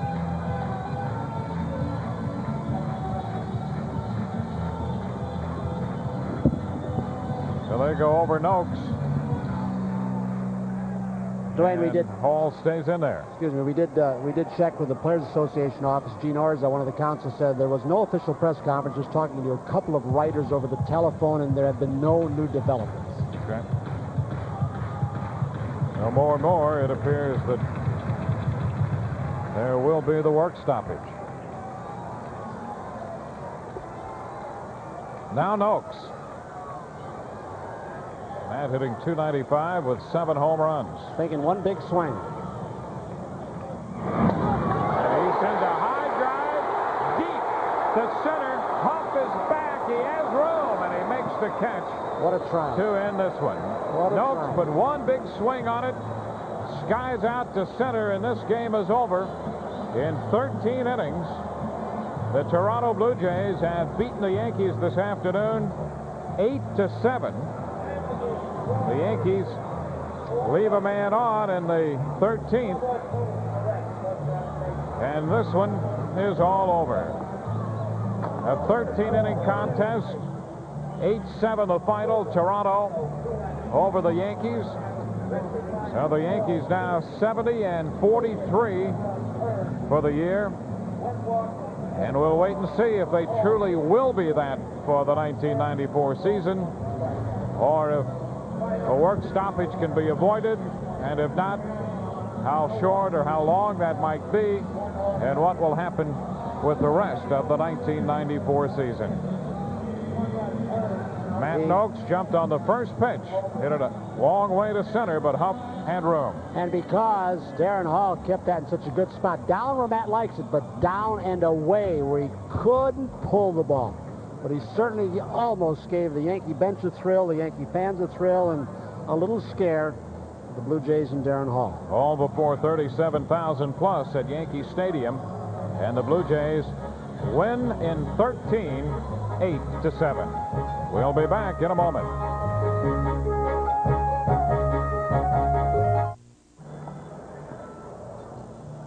Back at Yankee Stadium, a 13-inning contest this afternoon between the Yankees and the Toronto Blue Jays.